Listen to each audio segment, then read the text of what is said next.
Yo, hey, this song for the lovebirds out there, you know what I'm saying? Hey, say, you found a wife, you found a good thing, right? Okay. Hey, check this out real quick. Hey! I never felt this kind of love. Nothing can come in between us. Now I feel so complete.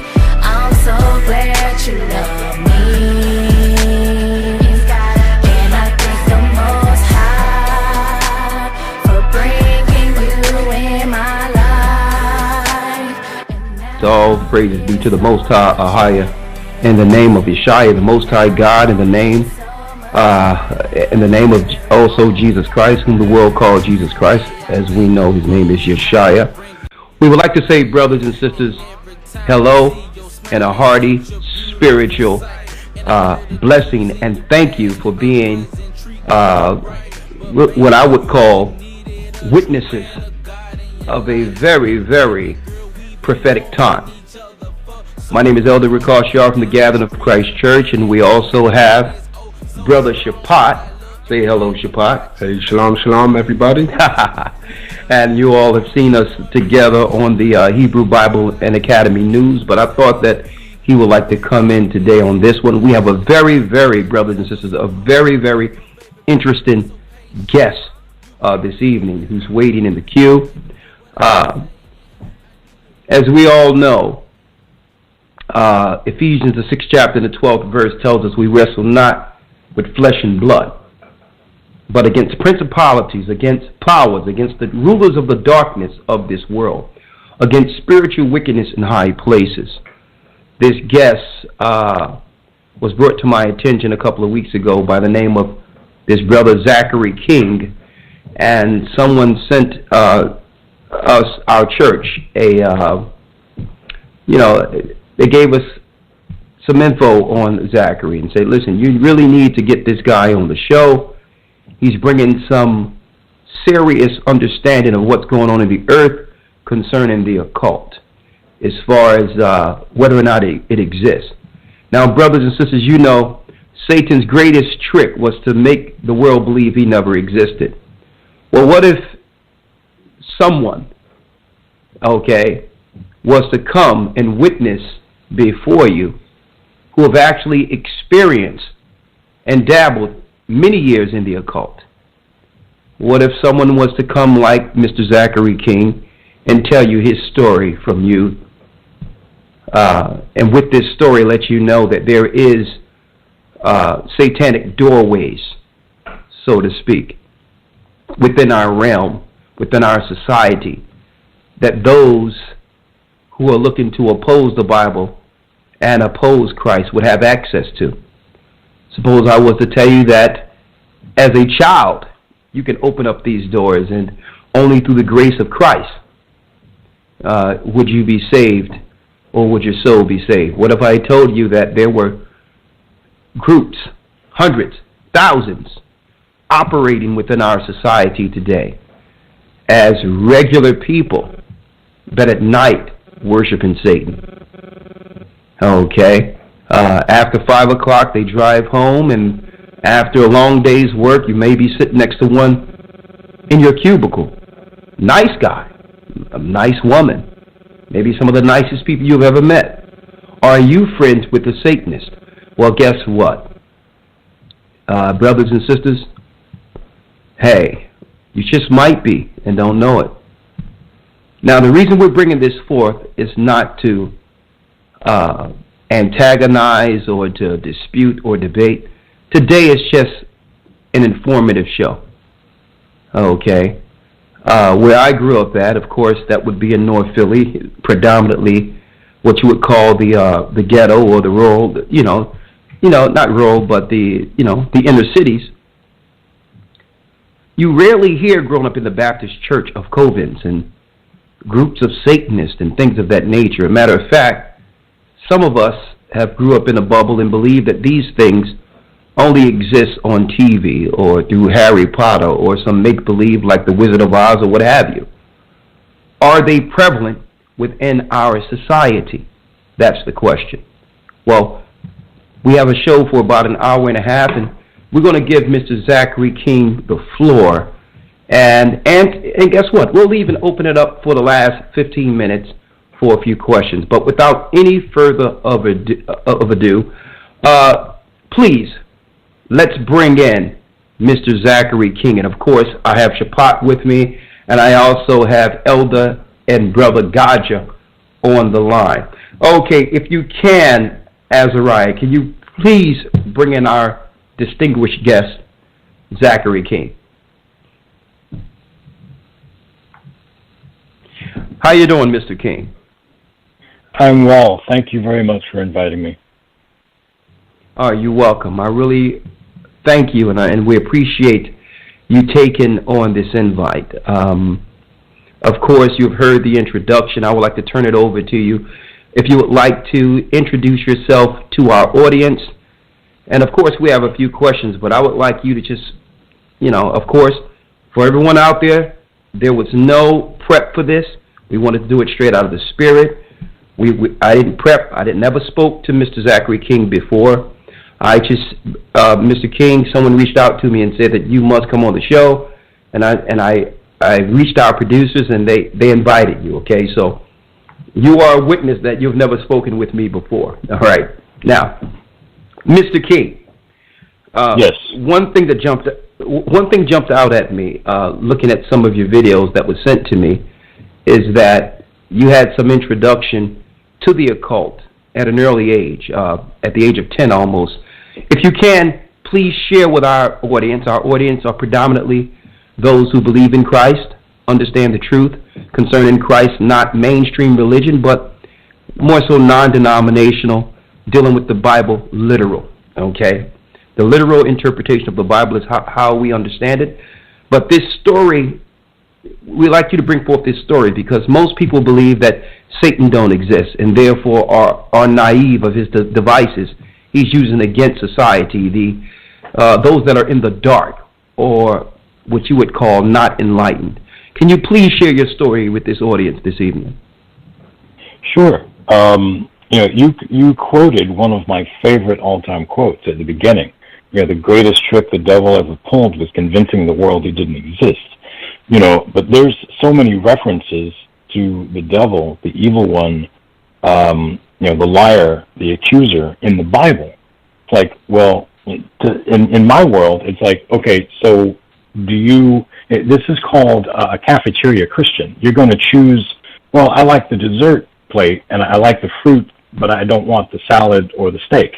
So, I want to know that there's angels and I want to know that there's a heaven, but I don't like that hell mentioned and the devil part. I'll take that out. And demons, yeah, I don't care about those. And it's like, okay, how are you able to pick and choose what you want to listen to in the Bible and what you don't? Because if you don't believe one part of it, then you don't believe any of it. It is God's truth. It is law. It is fact. And the people that choose, well, I don't want to believe in that because that's scary. Well, I got bad news. The devil believes in you. And if you don't believe in the devil, that gives him carte blanche to attack you all day long. And you will never pray for it. You'll never pray against it because you won't believe it's the devil attacking you. So, having said all that, and we don't believe that we have a fear-based ministry. We bring this message to you to wake you up. It's like you need to know who the enemy is so you can fight against him. You quoted Ephesians 6, which is an amazing scripture. In that it lets you know you are fighting against somebody that's not attacking you with a gun. They're not coming at your house. They're not knocking on your door and letting you know they're there. They're sneaking in because you didn't realize that your son or daughter played with a Ouija board today, or that they went to a tarot reader or to a psychic, and all these things are ways that open doorways. When I was 10 years old, on my first day of school, this kid came up to me and he said, "Hey, would you meet us in the bathroom at the first break?" Okay. So 10:20 in the morning, I'm in the bathroom with 49 other kids, boys and girls, and we go in, we flip off the lights, and we're staring at the mirror, and they said, "We're going to play the Bloody Mary game. you're going to chant this phrase X number of times into the mirror, and if you do it right, the spirit of a burn victim will show up in the mirror. And, you know, this sounded like BS to us. It was like, you know, nothing's going to happen. You know, when we chant, the scary face appears, 49 kids run screaming out of the bathroom. But one child, myself, I'm like, this is the most amazing thing ever. I chanted Bloody Mary a few times, and suddenly there's this scary face in the mirror. There's no one in the bathroom but me. Nobody could be projecting this into the mirror. Now, remember, at 10 years old, you're not the brightest bulb, so you're not realizing if it's in the mirror, it's standing with you, and the reflection's in the mirror. Not thinking that. I'm thinking it's in the mirror. So I got started doing that, plus I was playing Dungeons and Dragons every weekend. And I was always the wizard or the sorcerer in that, thinking magic is the most fun thing in the world. Now, I grew up Baptist, and my parents, I joke a lot of times in my talks, I say my parents were devout Baptists. That means they sent me and my brother to church. They never went. And I asked them, is magic real? Is that something that you can do? And they said no. You know, like they had not read the 33 verses in the Bible that mention magic and sorcery and divination and all of that.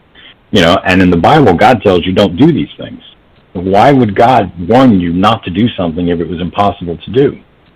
You know, but they didn't know, and they told me it was impossible. And so after a while, after doing, you know, magic at school, and playing D&D all the time and thinking this is, you know, a lot of fun, it kind of occurred to me that maybe magic was something that I could do in real life. Maybe adults just don't know you can really do it. So I set about to do a magic spell. I thought money would be the easiest thing because no one would get hurt.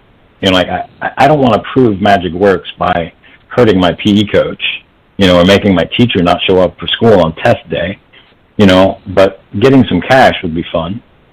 And I did a spell for money, and the next day I went out and I found a can of tennis balls with a $5 bill in it. And I thought, all right, that's cool, but that could have been a coincidence. So the next Friday I did the spell again. Saturday I went out and I found a $10 bill on the side of the road. All right, we're getting better, but $15, 8 days, could have been a coincidence. So the next weekend, did it again. This time I did it in the bathroom at home. And I did the Bloody Mary chant in the middle of my magic spell. When the face appeared, I made sure it knew I was doing a spell for money. Next day I went out and I found what looked like Monopoly money rolled up tight in rubber bands. And later that night, I'm at home, everybody's asleep in bed, and I'm under the sheets unraveling all the rubber bands around this Monopoly money. And it looked like Monopoly money because I'd never seen a $100 bill. When I unraveled everything, I had 10 $100 bills. I had $1,000, and I knew beyond a shadow of a doubt that magic was real. This is something I can do, and adults don't know this is real. And you know, even at 10 years old, you realize that knowledge is power. I now have the power to do something that no adult thinks is real. And I thought, this is the coolest thing in the world. I'm going to do this every day for the rest of my life. You know, I know that doing this in 1 year, I'd be worth $365,000. I knew that Lamborghinis cost $265,000. In 1 year, I could be driving a Lamborghini and still have $100,000 left over. Now, remember, again, I'm 10 years old. I'm not thinking that my parents have to take me to the Lamborghini store.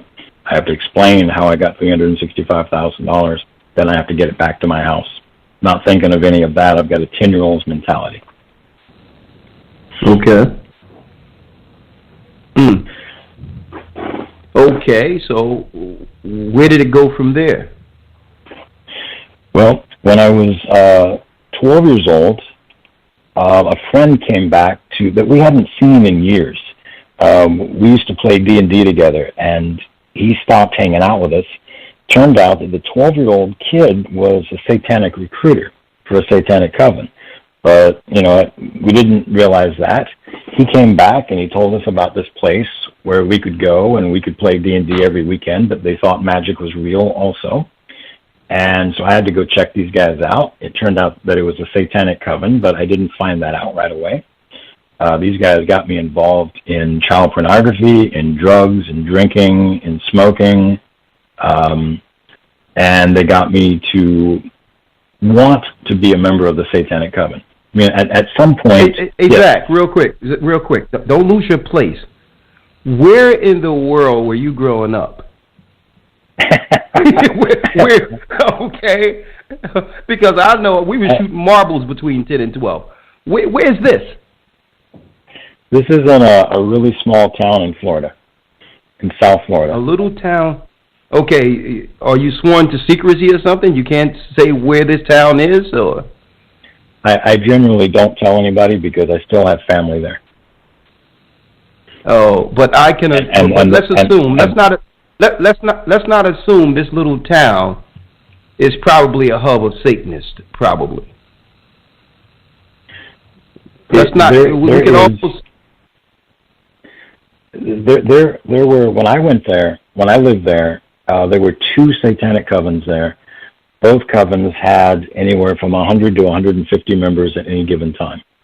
Okay. For the town to be as small as it was, which we're talking 3,000 to 5,000 people. It's tiny.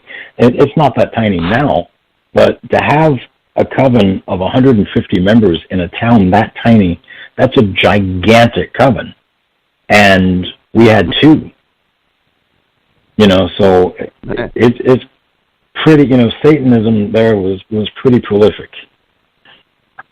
So if someone is recruiting real quick at the age of 12, we can also, we should know almost definitely that this is a generational thing going on there. They're teaching children from birth if they're recruiting at 12, wouldn't you say? I would say that, yes to that, but also, Satan gives us gifts. Satan, lets us enjoy the fruits that he gives us. Now, granted that he gives us rotten fruit, and most of us that are eating that fruit don't realize that this is going to kill us, but he, gives you things like, well, here, if you recruit more Satanists, more kids into our coven, we will give you more money. We'll give you some money. We'll give you the trade, what you give and what you get back is never the same. But when you're a kid, and I got to tell you though, even for an adult, when adults decide, well, I'm going to sell my soul and I'll be a famous rock star, it's like it's never equal. What you do to quote unquote sell your soul, which is impossible to do, I got to tell you, but what you do to do that and what they give you in return, it is not the same. And it's after a while you start to realize, hey, this isn't fair.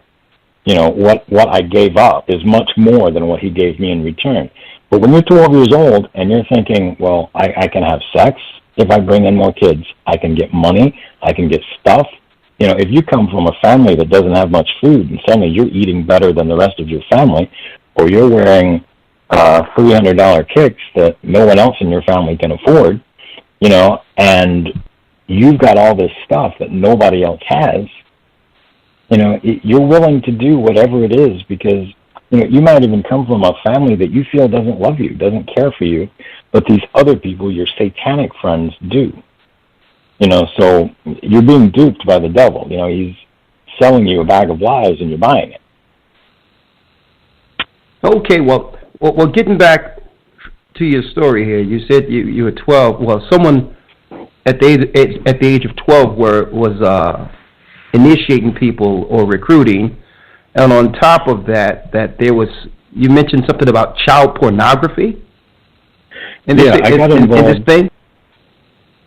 Yeah, well, what happened to me is that I was a victim of a sexual assault at the hands of a female teacher when I was 11, and to me that like pretty much destroyed my joy and happiness. And the only thing that gave me comfort at that time was to do more magic. At 12 years old, when I was in this coven, they told me that what happened to me when I was 11 was atrocious. That should have not happened to anybody, that I lost something that was precious to me, and that I lost my power, and that now I could get my power back. I could now have sex with anybody in this coven that I want. No one can tell me no. I can tell anybody else no that I want to. And to make it even better, they'll film it so I can watch it anytime I want. And if they film it, they could turn around and sell these videos. and make me famous.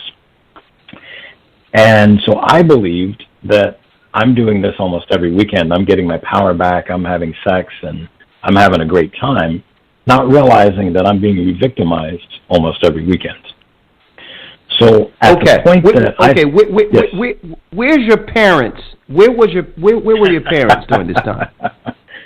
My parents, two things. One is that my parents both worked. They owned two companies, so they were always working. One of them was always at one of these other companies, so they have employees, so they're managing these companies. Plus, the Satanic Coven I belonged to was popular in our town as far as a lot of people, most adults, did not realize what it was. So a lot of parents brought their kids there because you can get babysitting there almost 24 hours a day. If you have a job that works overnight, you could take your kids to this place and they could spend the night there.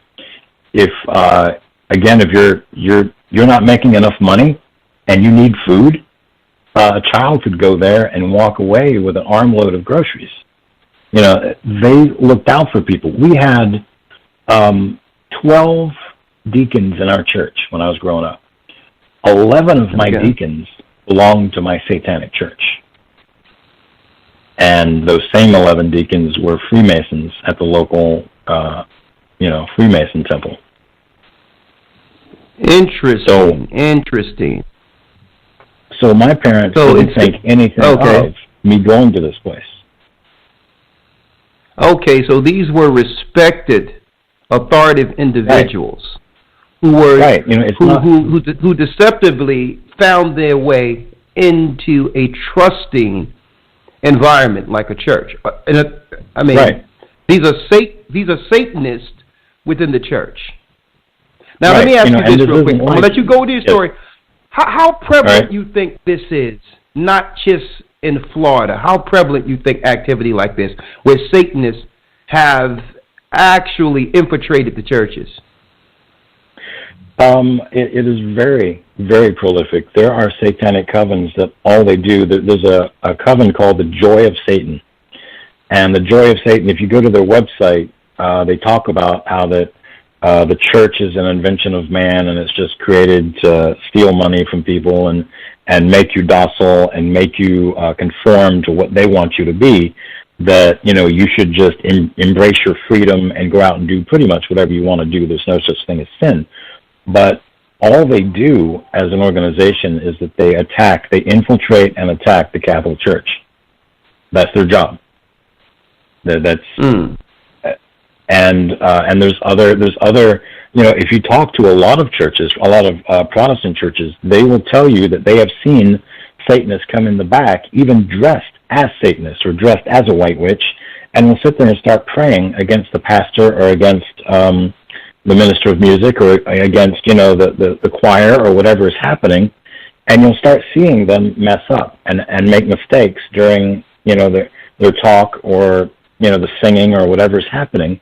And sometimes they notice the witch in the back, and they're able to pray against them or escort them out, or you'll see them get up and run out, but it's a very common problem.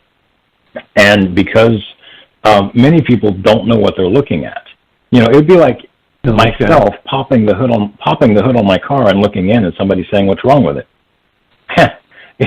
I could not tell you. And, hearing the pings or seeing the smoke come out, I'd have no idea. This is why there's a mechanic. This is why I can pay somebody to tell me what's wrong under my head.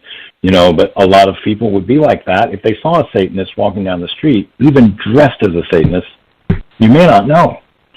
You may think anyway that, it's Halloween or going to a costume party, or I wonder what that costume is, I wonder what that means, not realizing this is a Satanist out in the public, just dressed as they're going to dress. Satanism is so prolific in every single state. There are thousands of covens. Just to have, Zach, real quick, just to have our audience become more aware of this, because, of course, to the pure, all things are pure. How would someone recognize this in their everyday life? I mean, when you're taught purity You look at everything. You don't believe that there's Satanists out there working against you. How would one identify that? Well, I mean, how would we know walking down the street or in a supermarket or whatever the case is? Like, you've been in this for a long time, or you were a part of it, and we're going to go into that. But how would one, how would the pure recognize this imposition against them as far as real time? Well, how would they recognize what? When you look at how many Satanists there are in the world, which is an incredible number, Satanism comes down to two basic types of Satanists. Now, there are people that would argue that there's thousands of types, and that's true, there is. But it comes down to atheistic and theistic. Theistic Satanists believe in the devil as a real entity, that God really exists. They usually have a different view of everything than what the Bible presents. The devil has lied about what his position is and how much power he has, and a lot of Satanists believe that at the end of days, Satan will go back up to heaven and take over and kick God out. Like, yeah, good luck with that one. But and then there's the atheistic point of view, which doesn't make sense. Atheistic Satanist doesn't, it's kind of like, wow, how did you even get created if you don't believe in God or the devil? An atheistic Satanist is somebody that believes in the idea that they're against Christianity, they're against moral law, but the Satanist to them was the worst possible thing they could be called. Now, an example of those type Satanists are the Satanic temples that have cropped up all over the nation. They have, one of them has their headquarters in Salem, Massachusetts. As well, I don't know if your listeners are aware of the After School Satan program, but the After School Satan program cropped up, and there's 12 different after-school programs around the nation, and they say that if they become successful, that they'll open more around the nation. And those are there's like 3 or 4 of them in California. There's one in Massachusetts, 1 or 2 in Florida, 1 in Texas, 2 of them, I think, in Anchorage, Alaska, or in Alaska. And these are satanic covens that have said that, well, the Protestants have an after-school program, so we should be allowed also to put in an after-school program. And so they have the after-school Satan. The majority of people that are out and are willing to be shown that, we are Satanists and we exist, most of those are atheistic. And a lot of those would be Wiccans. Wiccans believe in white magic or light magic, which in the Bible, as you'll recall, God makes no difference. There's no distinction between white and dark. All magic is bad. All magic is a sin. But they, like Wiccans, will wear a pentagram earrings, or an inverted pentagram, which is also called a goat's head. It looks like a 5-pointed star. The inverted pentagram is 2 points up and 1 point down. The regular pentagram is 1 point up and 2 points down. They'll wear that in an earring or a medallion, but then Satanists also wear the same thing. And basically, a witch, no matter what you do, because Wiccans believe that they have the hidden knowledge needed to tap into the, let's say when I die, they say that my consciousness will then go to join all the consciousness of all the people that have ever lived that encompass the world. And then they have the hidden knowledge it takes to tap into that consciousness, and that's where their magic comes from. Satanists believe that all magic power comes from the devil. So whether you want to heal somebody or kill them, you need to just worship the devil, and then you can do whatever kind of magic you're going to do. And they think that Wiccans are stupid because they don't understand where their magic power comes from. If you're atheistic, you're usually wearing, like Black Sabbath T-shirts. As an example. I'm not saying that everybody that wears one's a Satanist, but, a lot of Satanists embrace those. They wear dark clothes. They wear jewelry that you may not know what it is, but when you see it, hair on the back of your neck stands up. It's just, there's a certain creepiness to the people. You know, they might have grown like their pinky fingernail long and painted it black. These are like basic things that they do. The unfortunate thing is that the theistic Satanists are hidden. They don't want you to know that they exist. They want to attack. You know, they do things in like the government, or they do things with different organizations, and they do not wish you to know that they exist out there. They don't wish you to know that you're being attacked. It's very secretive. Zach, let me ask you a question, and then I would like to go back to when this started for you, because I really would like the audience to hear this story. Okay, this is what we realized so far, okay, based on, you know, our studies. Obviously, something happened with you at a young age.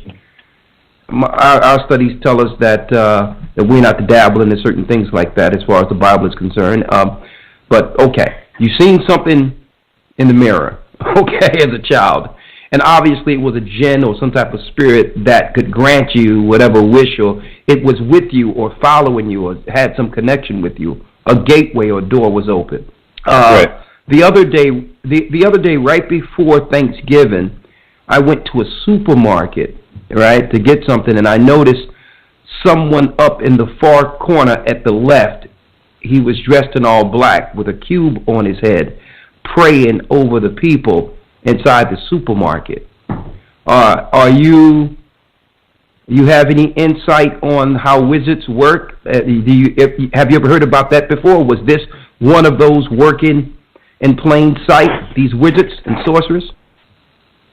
Well, what happens a lot at supermarkets, like for an example would be, I don't know if you have Whole Foods where you are, but Whole Foods, if you read the back of a lot of their products, it'll tell you blessed by a shaman, you know, or blessed with Reiki healing magic or Reiki healing powers.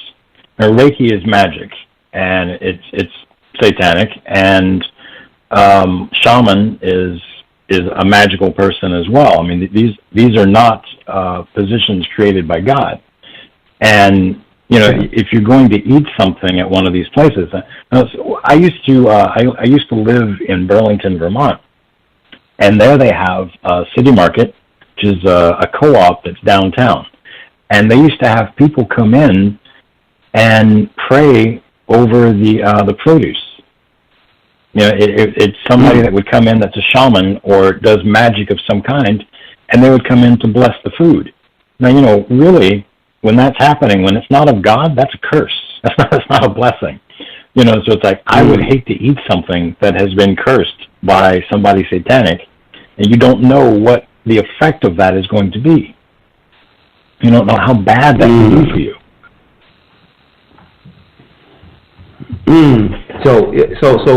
So you would assume, like when I seen it, I'm like, well, okay, there's some magic being done over here in these supermarkets, and the majority of people had no idea what was going on. Okay, I'm going to talk about it in a moment, but let's get back to when this started for you.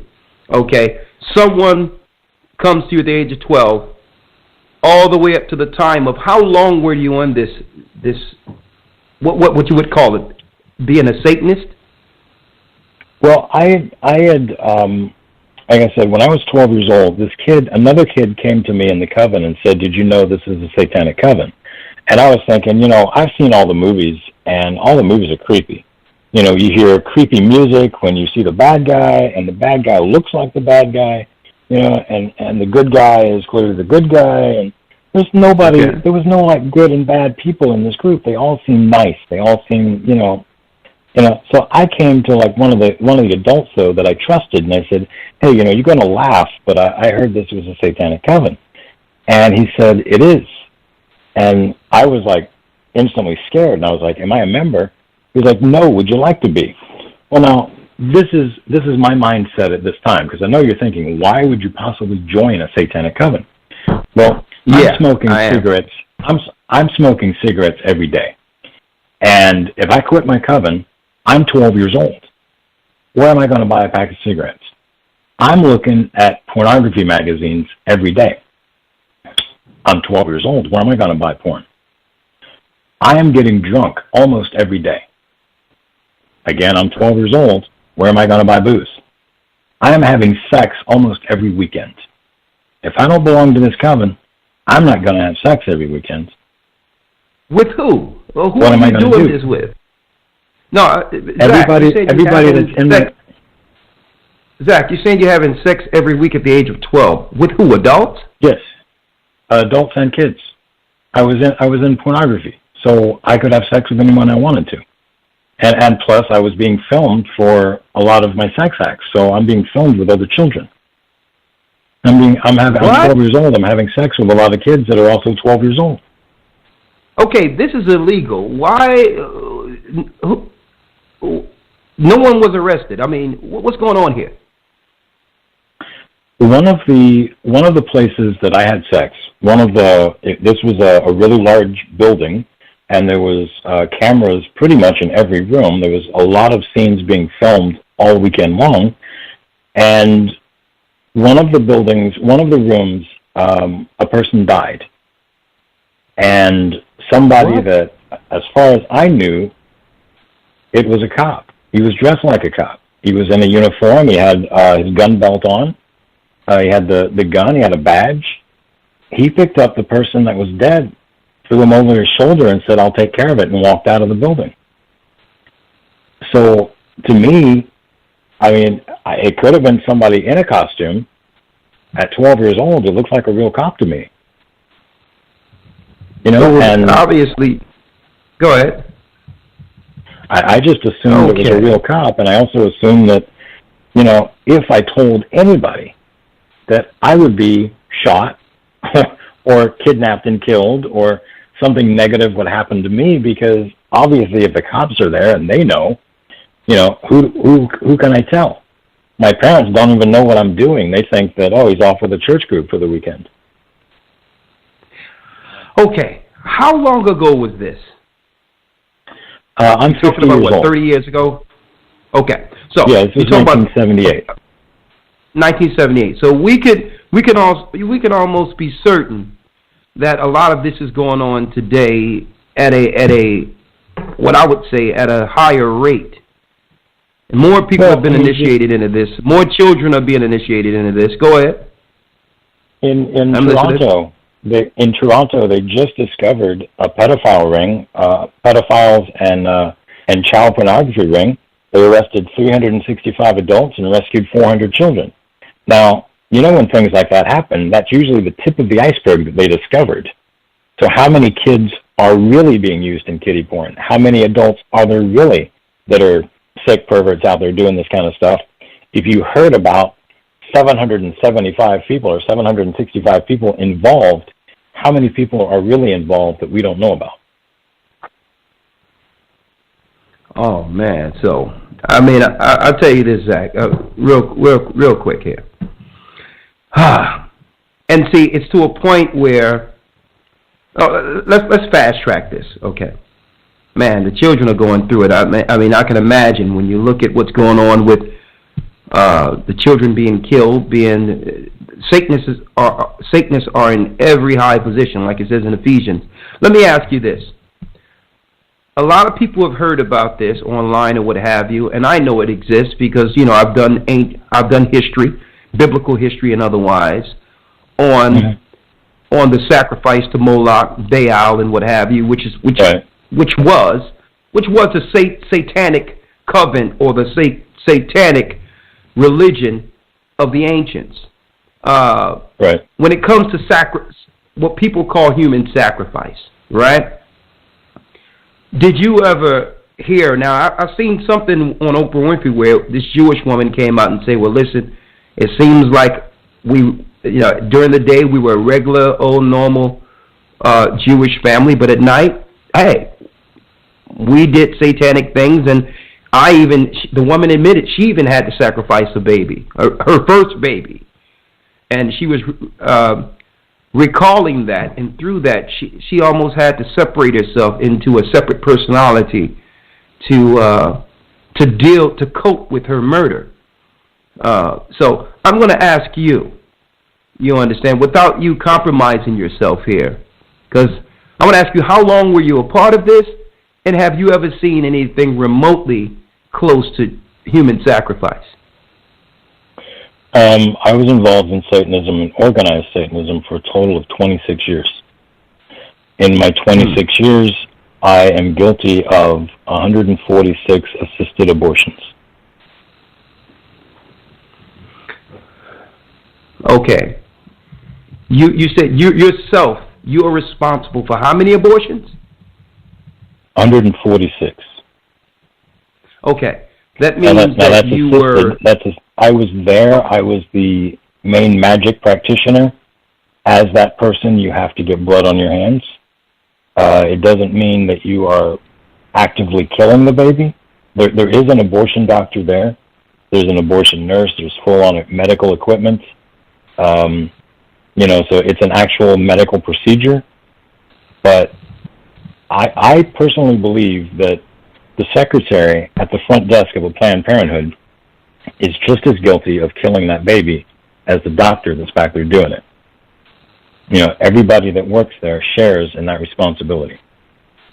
Not just the guard that walks that sidewalk outside, the girl that runs the front desk, and the nurse that's in the back that's scraping tissue. All of them are guilty.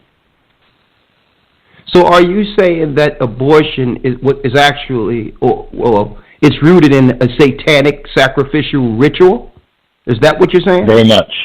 Very much. We have a CD set called Abortion is a Satanic Sacrifice. We have, the disc has 3 parts. The first part is how we got abortion in America, how Margaret Sanger started Planned Parenthood 100 years ago, how this woman was incredibly racist. She made comments like lighter-skinned races are superior to darker-skinned.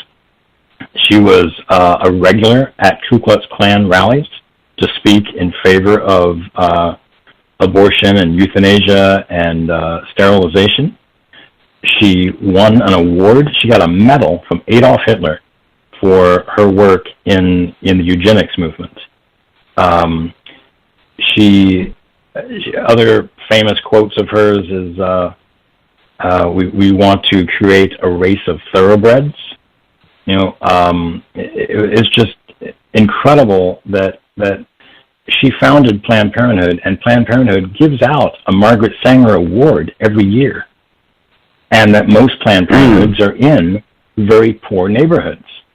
And it's like their goal when they first started was to eliminate the races that weren't white. Black people. And it's like, well, yes, but others as well. I mean, I'm Puerto Rican. They mentioned eliminating pretty much all races that were not white. So yes, black people is one of those, but all races.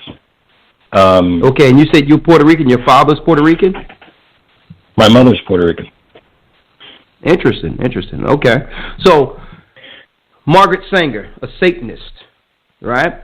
Margaret Sanger, you said Margaret you had... Sanger Okay, I'm here. I'm listening. No, I'm listening. Oh, no. Margaret Sanger, very close to being a Satanist. She had ties to Nazi Germany. She had ties to the Ku Klux Klan. I mean, think about who do you think would belong to both of those groups? Nobody. She also had connection with Aleister Crowley. Right. Nobody that has moral fortitude of any kind would belong to the Klan. And then we're talking about Adolf Hitler as well. It boggles the mind and it sickens the stomach. In part 2, I talk about the groups that I worked with around the world to move Satan's agenda forward. And in part 3, we tell you through spiritual warfare how to shut down an abortion clinic. And we give you examples of places where these things have worked, where, we give you an idea and then we show you a place where that has worked. So one place that shut down per one idea we give you, and then another place that uses all 4 ideas and they've shut down 25 clinics. Okay, so you said you had your hand in over 100 abortions. What do you mean by that? What did you do? My job was to get blood on my hands. So whether that meant that I I'm doing whatever it takes to get blood on my hands, which, if you've ever been to a birth, you know that the woman is bleeding quite a bit. So I don't necessarily have to kill the baby, but I have to be there. I'm doing a magic spell. Okay, so an abortion clinic is inviting Satanists within their building to get blood on their hands knowingly.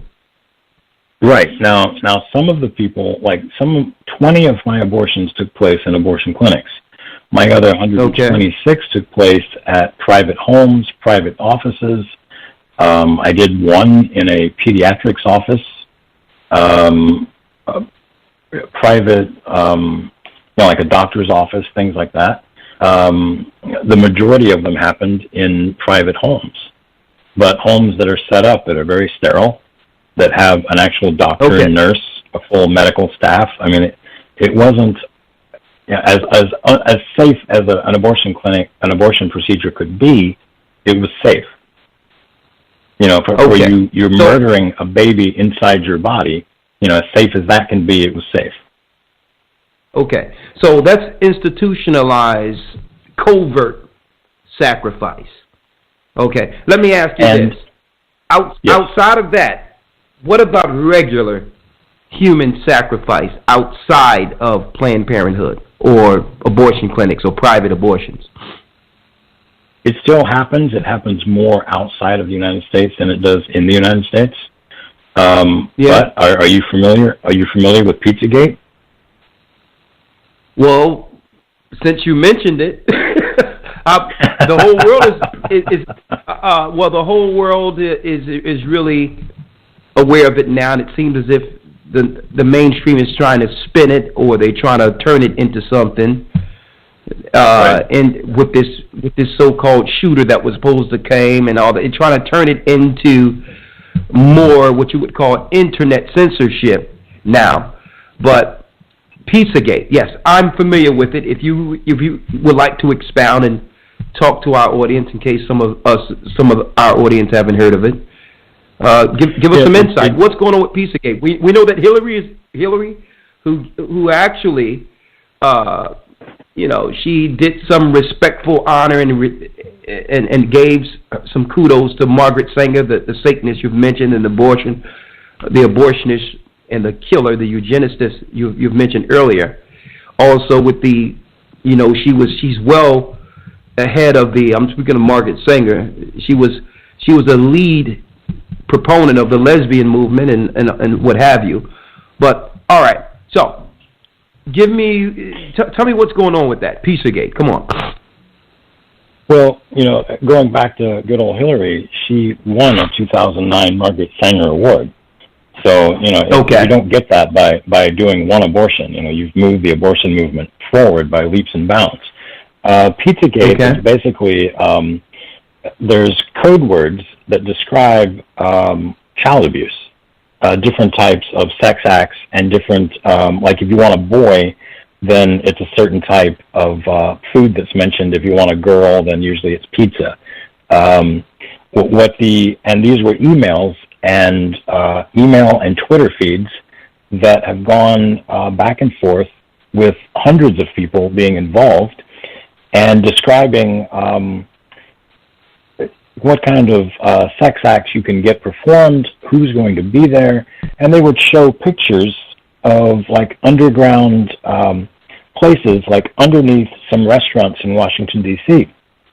And then somebody would make a comment, oh, it looks like you could store a lot of pizza in there.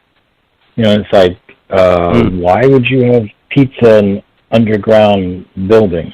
Or they would talk about there's going to be 3 slices of pizza at the pool, and they would give their names and their ages. You just named and aged 3 pizzas? That doesn't make any sense.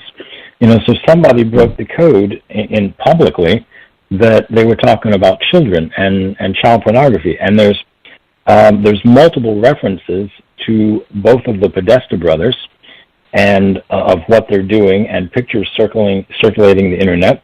But some of the other stuff that's happening is that not only is it child pornography and sex abuse, but human trafficking, and then cannibalization. Which would explain why they're not finding the bodies of any of these children, other than, it's a lot of government people, government officials that are involved in this kind of stuff. So, I would think that obviously that means that there's law enforcement in somebody's pocket, and, no one's going to get in trouble unless a huge scandal breaks, and who's to say if, people over this are dying. There was the pedophile that died fairly recently, and the coroner that examined him said he died of a heart attack. And then the coroner was found dead, and it turned out he was poisoned with arsenic, which kind of makes you think that the first guy didn't die of a heart attack, and the medical examiner knew the truth. Okay, that would be that it was a photographer who was found dead in his apartment. I read that story. Right. Let me ask you this, sir. Let me ask you this, because I hope you have some time, because I know our audience want to speak to you, and I want to really get your story in. But every time you mention something, it jogs another question or another topic in itself. Okay. Zach, I want to talk about this because, like I've mentioned earlier, Satan's greatest trick is to have the world, or have the innocent, believe he doesn't exist. Obviously, these Satanists who claim to be enlightened are getting their children from somewhere, and usually it's from the innocent who don't know they exist, who don't know that there's towns of covens of Satanists that are looking to prey on the poor, to try to convert the righteous, to try to, in an attempt to spew unbelief or ignorance as a pretext, right before taking their children. So, how do we protect the pure, the innocent? Like, for instance, where I grew up at, okay, Zachary, there's no such thing as covens. Of course, we know there's people that do certain things, like there's people that put roots on people, witchcraft, but there's no community of black people that I know growing up that worship Satan and have child sex rings. So, first of all, I want to go into how we protect our children. You're in the wrong country for it, because in Africa, you're in the wrong country for it, because in Africa, those sex child rings and the satanic covens exist. I know there, but I'm talking about in America. How do we protect people? Because we don't know they exist like that, but abortions are exponential within our community. Obviously, something happened where there's been an infiltration that led to child sacrifice rampant amongst our community.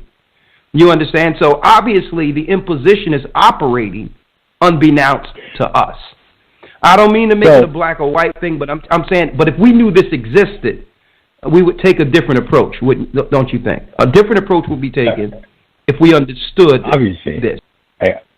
I think that much of everything is spiritual warfare.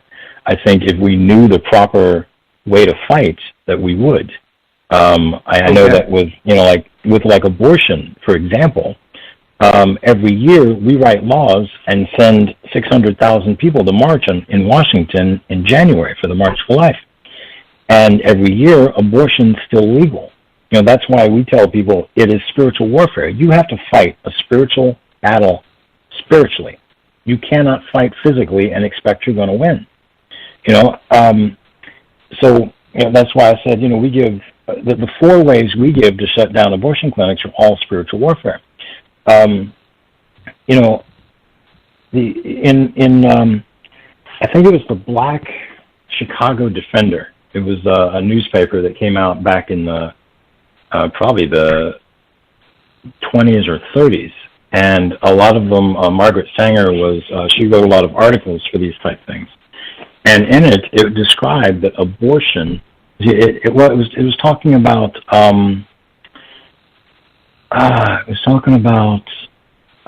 birth control, and it said that birth control was not a sin.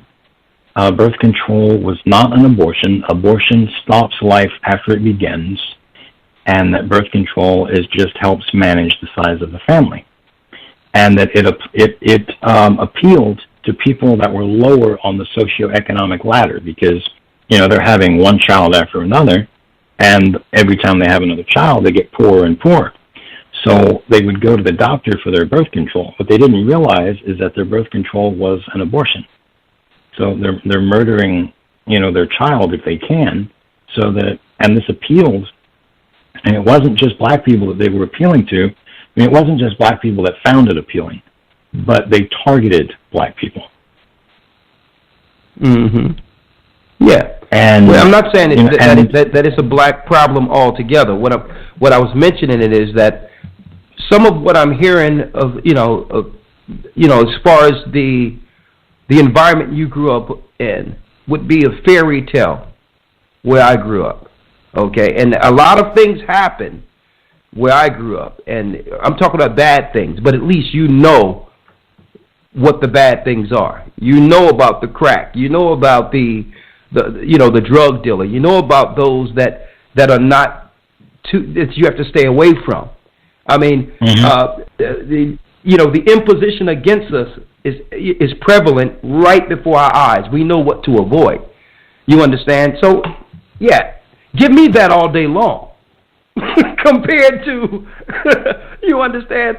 I'm living in a town where where children are being abused, killed, destroyed, and being protected by authority. I mean, what world?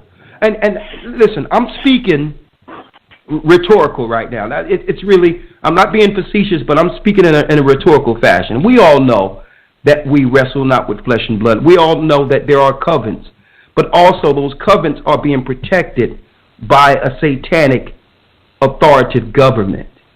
Okay, if a law passed that says that killing children are okay, it's not just relegated to that covenant. It's not just relegated. This is a systematic satanic plan that's rooted within government itself, which is the highest covenant, wouldn't you say? The greatest covenant. Yes, and the most protected covenant. Exactly. So now let's go back, because let's get off the abortion thing real quick, because this is quite interesting. I mean, and I'm glad I never talked with you before. I wanted to just have a natural conversation. Supernatural, because most people think that dealing with, that everything is relative. There's no outside influence. You said you have experienced things on the outside of our realm that operated and helped you. Okay? That now, through time, you identified in your adult life as demons, operating with demons. Right. Give our audience an experience, or give them an insight of what you've experienced that will have them know that the supernatural and demonic forces are real. If someone asks you that question, because usually I'll tell you scientists and atheists and all these other people that deal with Darwinism, or they'll claim, well, listen, it's just about faith with you all. There's no proof at all that any of this God stuff exists, okay? Satan is a figment of your imagination. If Satan isn't in you, so is God. Just be a good person. Really, there's no scientific proof that the supernatural or anything on the outside exists. Okay, so you once, I'm glad that you chose the right side, and we're going to talk about how you eventually walked away. How would you let someone know that these things really exist and they should avoid it? Give one of your experiences of the supernatural. Go ahead. I think the best example didn't happen while I was a Satanist, although I saw a lot of things when I was a Satanist. It's now being a Christian, I get invited on occasion to go to exorcisms. And I sit in the room and I observe, and then as the exorcism either takes place or after it's over, I'm asked my opinion of certain things that the demon-possessed person said, or claims they made, or things that happened in the room. And I saw a guy that was chained to a chair. And during this exorcism, he broke his chains like they were nothing, like they were spaghetti tied to his wrists. He just broke through them like they were nothing. I've seen people levitate. I've seen tiny women that weighed like 90 pounds soaking wet pick up gigantic guys and throw them around a room. I've seen that same person levitate. I saw somebody, they were surrounded by a group of men. She jumped over them. Like from a standing position, she jumped over them. She cleared an entire group of, like, we're talking about 12 men. She cleared all of them to get to the priest. She picked the priest up by his collarbone and threw him about 20 feet. He hit the wall and broke his wrist. I don't see whether that could be something that could happen normally. Something that I didn't observe, but from a trusted source, I heard of a guy that levitated a foot off the ground and then out of his bedroom down a hallway to another part of the house and stopped levitating when he hit the joist between the wall and the ceiling. You know, it's like, you know, a lot of people say, well, they're schizophrenic, and it's like, no, levitation is not a sign of schizophrenia. You know, signs of possession are levitation, having knowledge that you couldn't possibly know. Like they would know what you did on your first date with your very first girlfriend when they couldn't possibly know that, and it's not something you would tell anybody. You know, they have unusual powers, unusual like strength, or they can speak a foreign language that they couldn't possibly know. Like you know, there are some people you went to school with. You know, they didn't even take Spanish in high school. You know, and somehow now they can speak Aramaic fluently. You know, Aramaic was the language that Jesus spoke, so you know they can speak Aramaic fluently. You know, and it's like, okay, something's going on there. So you know, there are just certain signs, certain traits that somebody that's possessed can do that the rest of us can't do.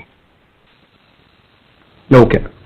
Well, I want to say this to brothers and sisters. We have Zachary King on, giving us his experience. Of course, he's been, through the Spirit of God, he has been delivered from some oath that he had since youth with Satan. And we're going to talk about that. Let's go back. And let me make this clear. Satan and his demons they have no power over those who are in Christ, or YASHAYA, or whom some call Jesus or Yehoshua. His name is YASHAYA in the ancient Hebrew. So this is nothing to be afraid about. I just want brothers and sisters to be aware that this exists, so we'll understand the forces that's against us. Okay, these demons, these spirits are cowards. Okay, that's why they have to work in the dark. They have to work without your knowledge. Okay, but if you are aware and you are in Christ, you have nothing to fear. Let me ask you this, Zach, real quick. Yes. Okay, you're a child. Obviously, every law in the book, it was broken in the town you grew up in, right? So, and let's talk about this. I mean, did you sign a contract in blood? How did you do this? You become a Satanist. What you do? How did you get in? And how did you get out?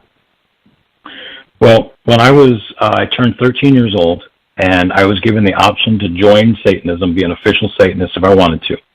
So what I had to do was I had to slice my left thumb and bleed onto a document. And the document, I had to sign it 3 places in my blood. The blood of Jesus washes away all sin, but not mine. Jesus died for everybody, but not me.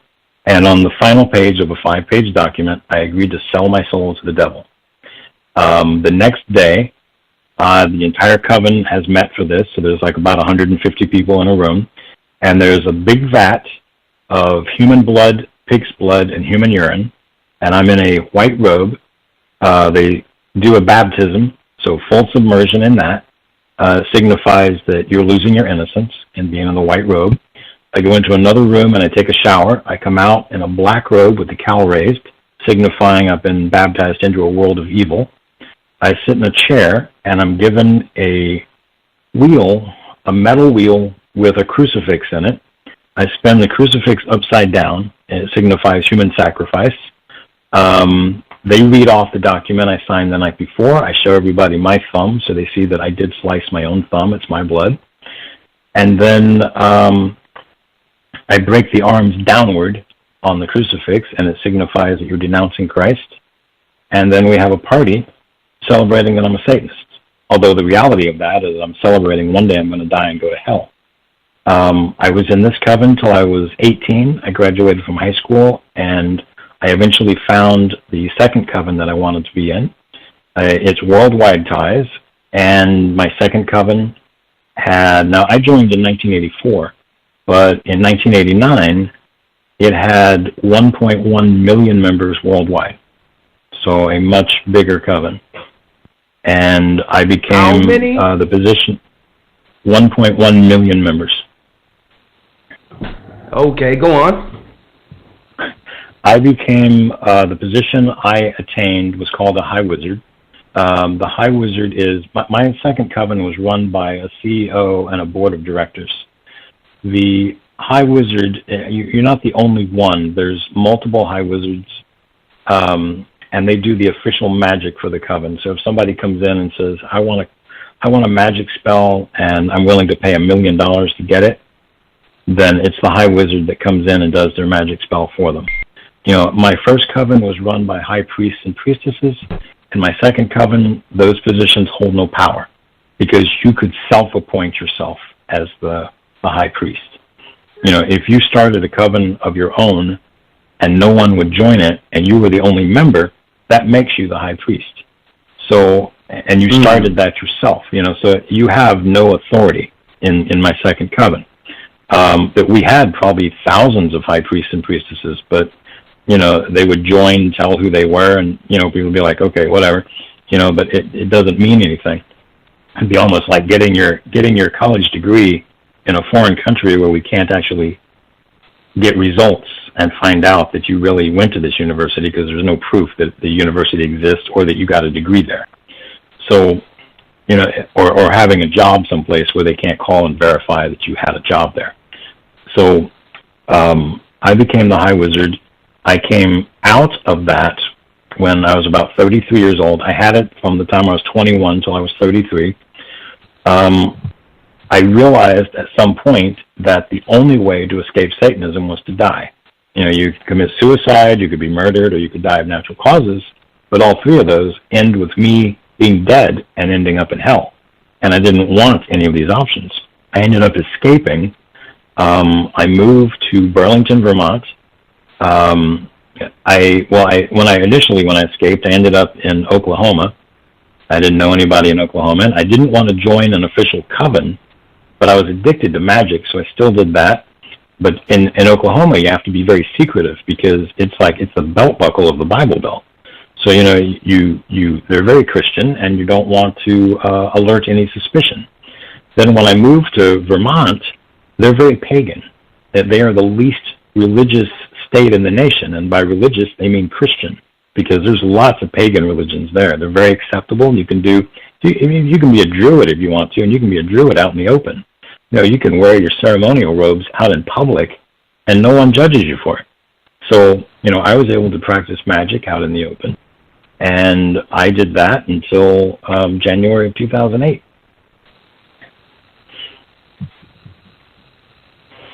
Okay, so you were out of it, and okay. So let me ask, because usually with these things, there's some type of oath you make to others. Were they afraid that you would expose some of what you've experienced throughout the decades in this thing? Because obviously, you could compromise a lot of wickedness. I don't think that they were scared that I was going to expose anything. I think that I was scared that they were going to kill me. That's when I left. I went into hiding. I was scared of what they might do to me, and I didn't want anyone to know who I was, what I had done. I mean, when I got to Oklahoma, I lied about my past. When I got to Vermont, again, I lied about my past. I didn't want anyone to know. I didn't care if they knew that I did magic when I was in Vermont. That was fine. There were so many magic circles there. I was able to get involved with a lot of different groups and a lot of people. But I cared that no one knew that I come from an organized satanic cult. Because, my cult, my second one was so big, and it had so many names to it, that you could belong to it and not know. You could be in a different state, belong to, some coven that has some crazy name to it, and you never know that it's one of the names of this coven. And I just didn't want to be discovered. Let me say this, Zach, because it's deep that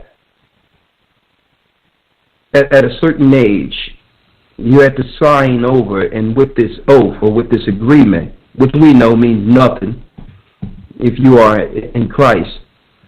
But right. With this oath you made before you understood what you were getting into, that they initially looked to disconnect you from it. The aim is your disconnection from Christ. And it's like, if we can get you to denounce it's as if they understand that's the only protection right. We have. And I'm looking at some of these religions out there, like Islam, that disrespect the power of Christ, like Egyptology and all these different religions that uphold magic but cringe at the thought of a savior or someone dying for the sins of people. I don't see much difference between that oath that you made in ignorance with this Satanist covenant and these particular religions. Do you believe that these religions like Islam, these Egyptologists, and all these things who say what Christ didn't exist and all that, do you believe these are also Satanist covens? I do. There's actually one of the chief exorcist in Rome has stated that ISIS and ISIL, all the people that belong, are demonically possessed. And it makes sense because, these people that belong to these things, not only do they do they rape and murder women and young girls, they rape women, make them pregnant, and then at times they let the woman give birth, and then they murder the baby outside the womb, or they let the woman give birth, raise their daughter, and then rape them and murder them.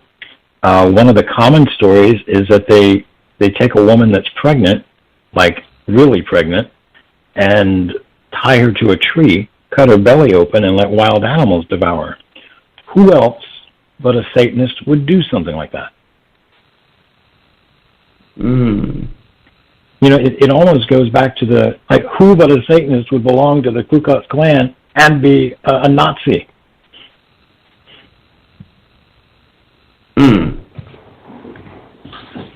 Let me read you something, because it's time that we blow a lid off all of this as far as at least putting the truth out there. You understand? Now, I understand you're looking to protect yourself. You have respect of the town you grew up in. I'm not going to ask you to do that. You understand? You can do that whenever you feel the need to really come out and say, you know what, I don't want no people in this town to go through what I went through. But that's your decision. But I want to talk about this, right? I read some information on Henry Makow. I don't know if you know. Have you heard of Henry Makow, PhD? The name's familiar. Go ahead. Okay. He mentioned something that lets us know that there's some religious Satanists that are operating in high positions.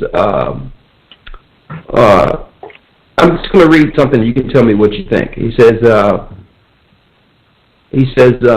I'm talking about myself. This is Henry Makow. I'm not interested in distinction between Luciferian and Satanist until the age of roughly 50, the age you are around now. He says, I was another mass-produced Luciferian Jew or Zionist, whether it be liberal, socialist, feminist. Luciferian Jews are revolutionaries, people who deny and often defy God by overturning his design, the natural and moral order of the universe. They have defined the modern world, which is built on the ruins of religious superstition. He says, I was 17 in 1966 and swept up in the anti-war movement. The American invasion of Vietnam was a heinous injustice that discredited everything the U.S. pretended to present. And he started going into Disney and the Disney orgies and with children and all that was Zionist controlled, and which were really the head of a lot of these satanic covens. Even Christ says in Revelations 2:9 and 3:9, I know the blasphemy of them which say they are Jews and are not, but are the synagogue of Satan. Are all Jews Satanists? No. Are all Jews pedophiles and rapists and are in line with Satanism? Absolutely not. But would you say that there is a circle of powerful men who are Zionists or Jews that are also a part of this satanic agenda against Christ and those that and against those that are pure? Would you say that there's a circle of Satanists who are Jews that are operating in this earth? Yes, but you can't say that it would just be Jews. I mean, there are. Okay. I will give you that it is very rare that you see a black Satanist. That is rare. Oh, I know. Yeah, there's a lot of black Satanists. But there are a lot of black Satanists, and there's a lot of white Satanists, and there's a lot of Hispanic and Mexican. One of the other things that people don't realize, and a lot of Satanists would argue this, but all Satanists, all Satanism is connected. Wiccans don't believe in God, the devil, heaven, or hell. That doesn't make them any less Satanists than the overt Satanists that do believe in the devil, and actively worship the devil. Atheistic and theistic Satanists, it doesn't make a difference if you believe in God or you don't. If you believe in the devil or you don't, that doesn't make it less satanic. Are you familiar with Santeria? Yes. Yes, Santeria, I'm familiar with it. For your listeners that don't know, Santeria is a combination of Catholicism and voodoo. And it in their religion, it's okay to take saints that aren't really saints, but they will take like Saint Lazarus. In the Catholic Church, Saint Lazarus is not a saint. So they worship Saint Lazarus, but they're not really worshiping Saint Lazarus.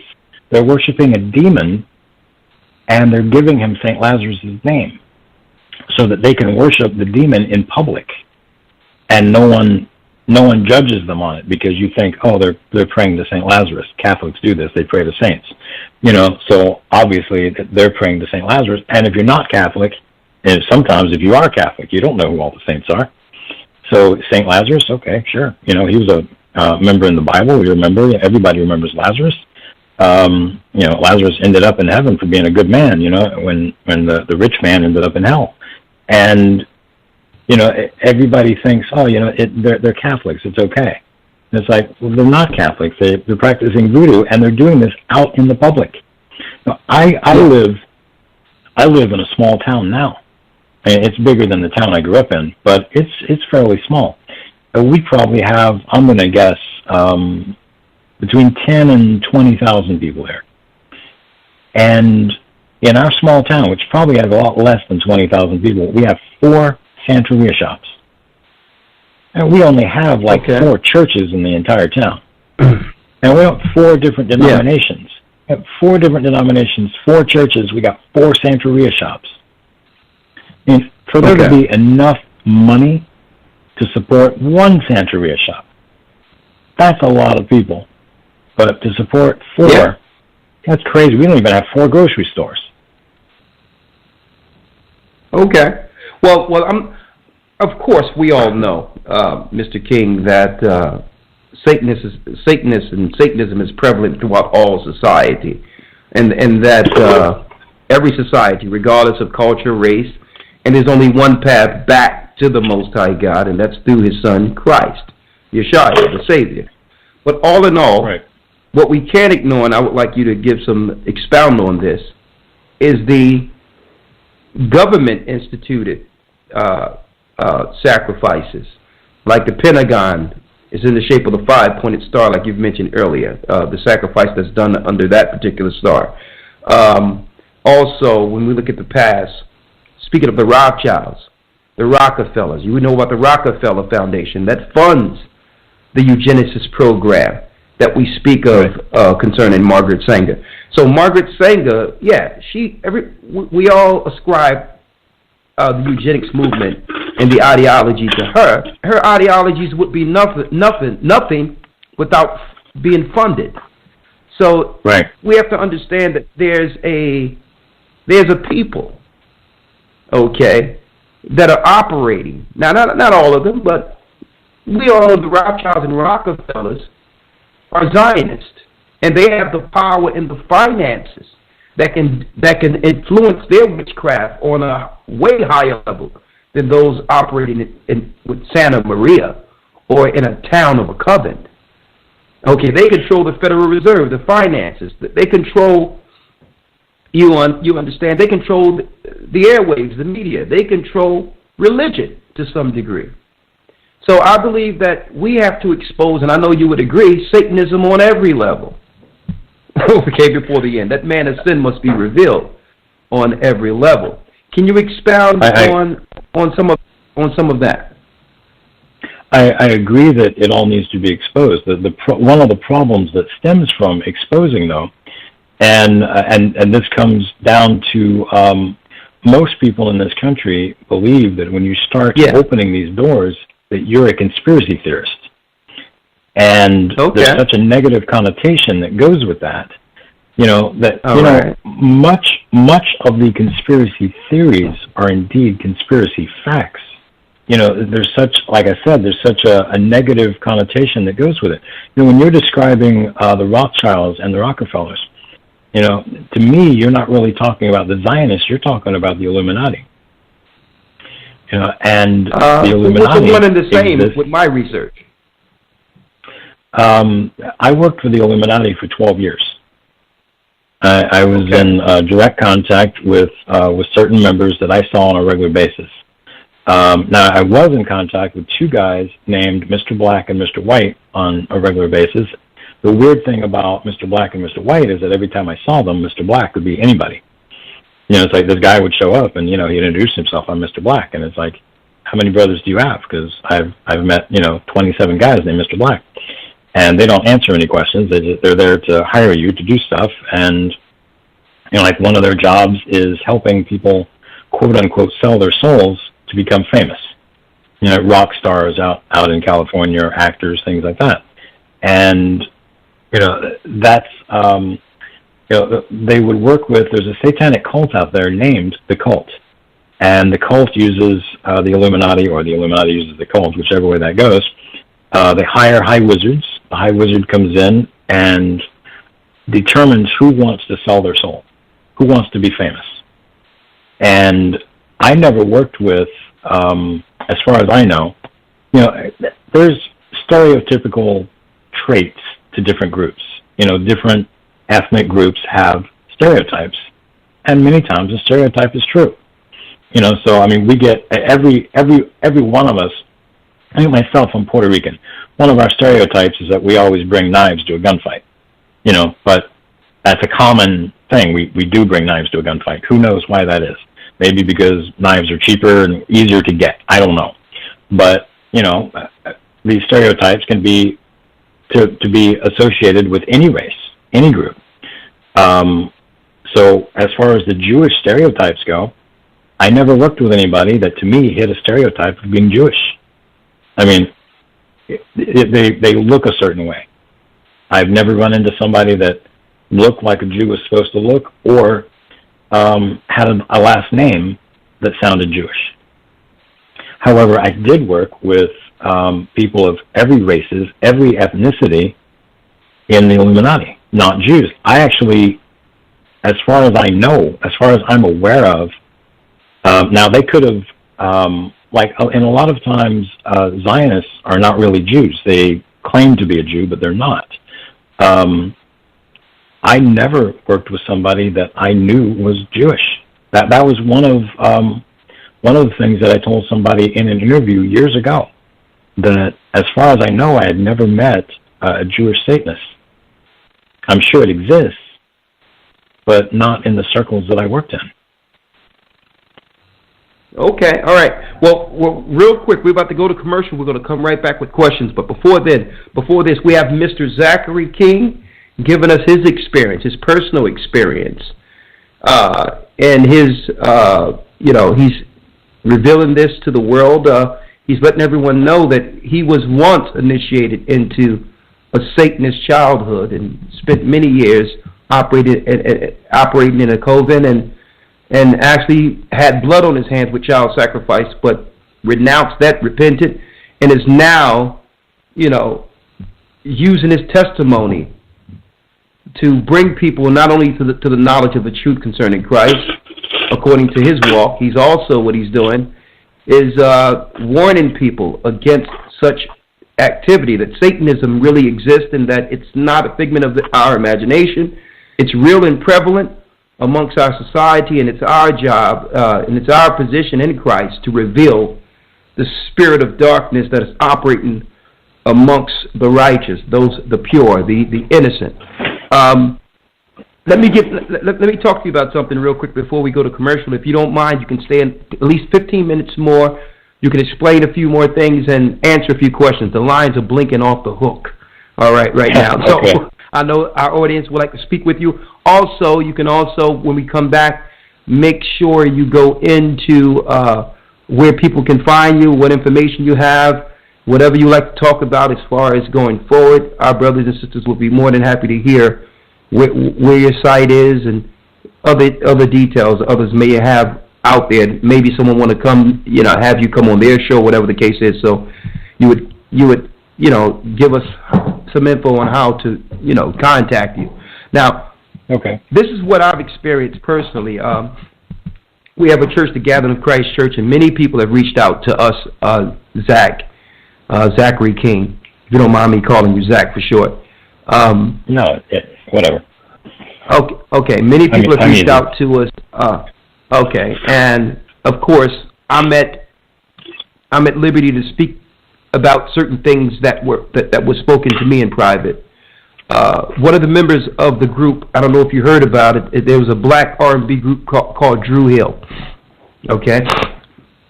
Yeah, I know the name is exactly.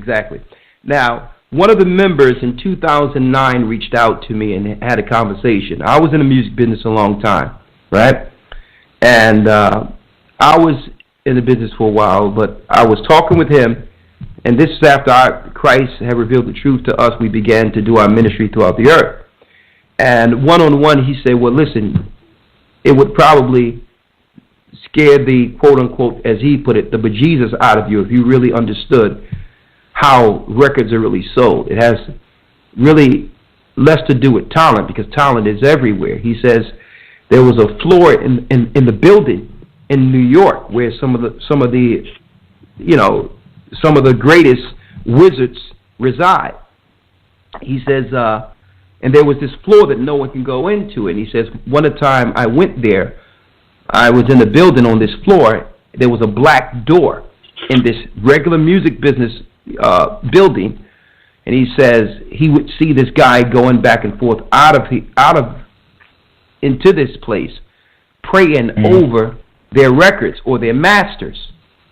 And right. I'm like, well, give me some,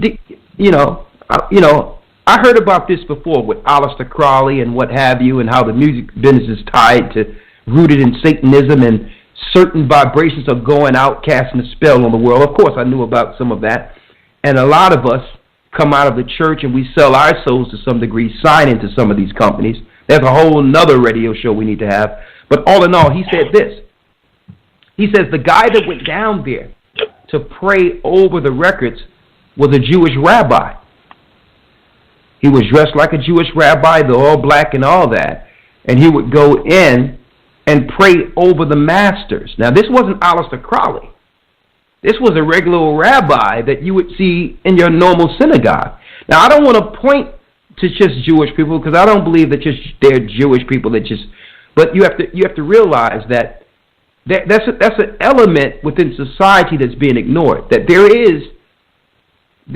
there are at the highest rungs of Satanism those that are Jewish with power and influence.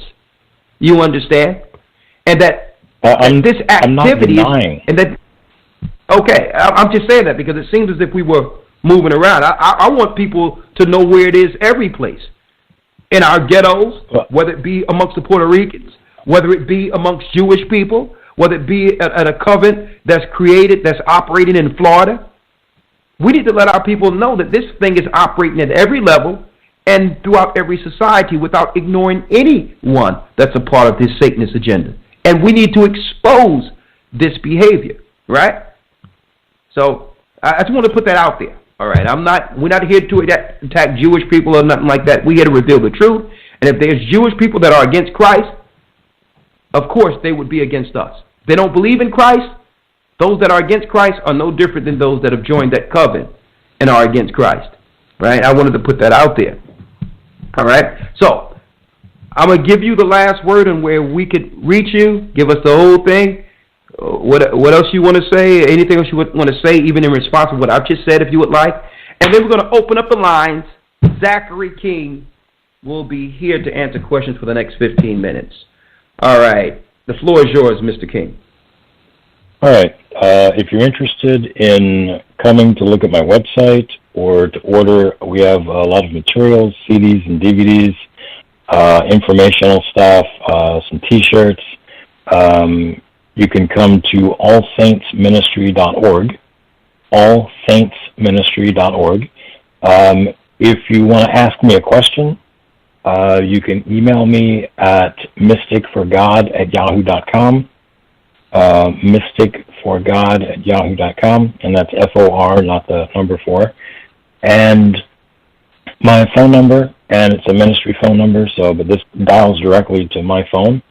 It's 802-578-6554. It's 802-578-6554. And I also have WhatsApp. So if you're in a foreign country and you have WhatsApp, you can still reach me. That is as well my phone number for WhatsApp. Also, I have a YouTube channel. If you go to my main page of my website, you'll see a YouTube link. I have about 50 videos that answer common questions that I get at every talk, every conference. We still have about 50 videos left to do. And we also have a lot of other interviews that are posted. So some of my interviews are very explicit. They go into a lot more graphic detail on some things than I went to on here. And they are labeled as adult content or graphic content, something like that. So, I mean, some of those children should not listen to, but everything else is fair game. And if I can possibly help you in any realm that's associated with this, even if, you happen to know somebody that you think might be possessed, or you think you might be possessed or oppressed or have an infestation at your house or something going on with that, I work with people around the world. I can probably get you some help. All right, brothers and sisters, that's Zachary King giving his story, and I'd like to thank you for actually bringing this story, to the light, and to get brothers and sisters, to have brothers and sisters aware all over the earth that Satan is real, but there's power we have in understanding his agents, his ministers, and through prayer in Christ and the belief in YASHAYA, Christ the Anointed. The righteous, the remnant can have the victory. Okay, hold tight, and we'll be right back, brothers and sisters. Hold tight. We're going to open up the lines for Zachary King. Hold tight. If you have serious health challenges or just want a full body tune-up, then pay a visit to barakrapah-naturally.org. Barakapah means bless and heal in Hebrew, and this is exactly what our holistic, natural approach to health will do for you. Your body has been designed by the Most High to correct and heal even the most severe illnesses using full body cleansing and detox protocols in combination with whole foods, herbs, natural supplements, pure drinking water and a stress-reducing lifestyle, positive thoughts and prayer. We use tried and tested natural methods to identify and address any health challenge using a simple, easy-to-follow, personalized health program designed specifically for you. We can offer an initial 1-hour health session followed by a full 28-day follow-up plan, which includes support by email, Skype or telephone. Further ongoing support is available as required to assist you on your health journey. We can provide you with a health and lifestyle education that will position you on the road to excellent health. So if you've tried all the hype, medicines, doctors and drugs, and failed to get the results you need, it's time to do something different. Why not use a proven natural healing program that has provided great results for many that have used it? We're not here to sell you supplements, we're here to show you how to get your health back and keep it. Go to barakapahnaturally.org, spelled www.BARAKRAPAH-naturally, naturally.org.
Okay, brothers and sisters, we're back with our distinguished guest, Zachary King. All praises be to the Most High, AHAYAH, YASHAYA, Gocc in the ancient Hebrew. That's the Most High God, in the name of Christ through the Holy Spirit.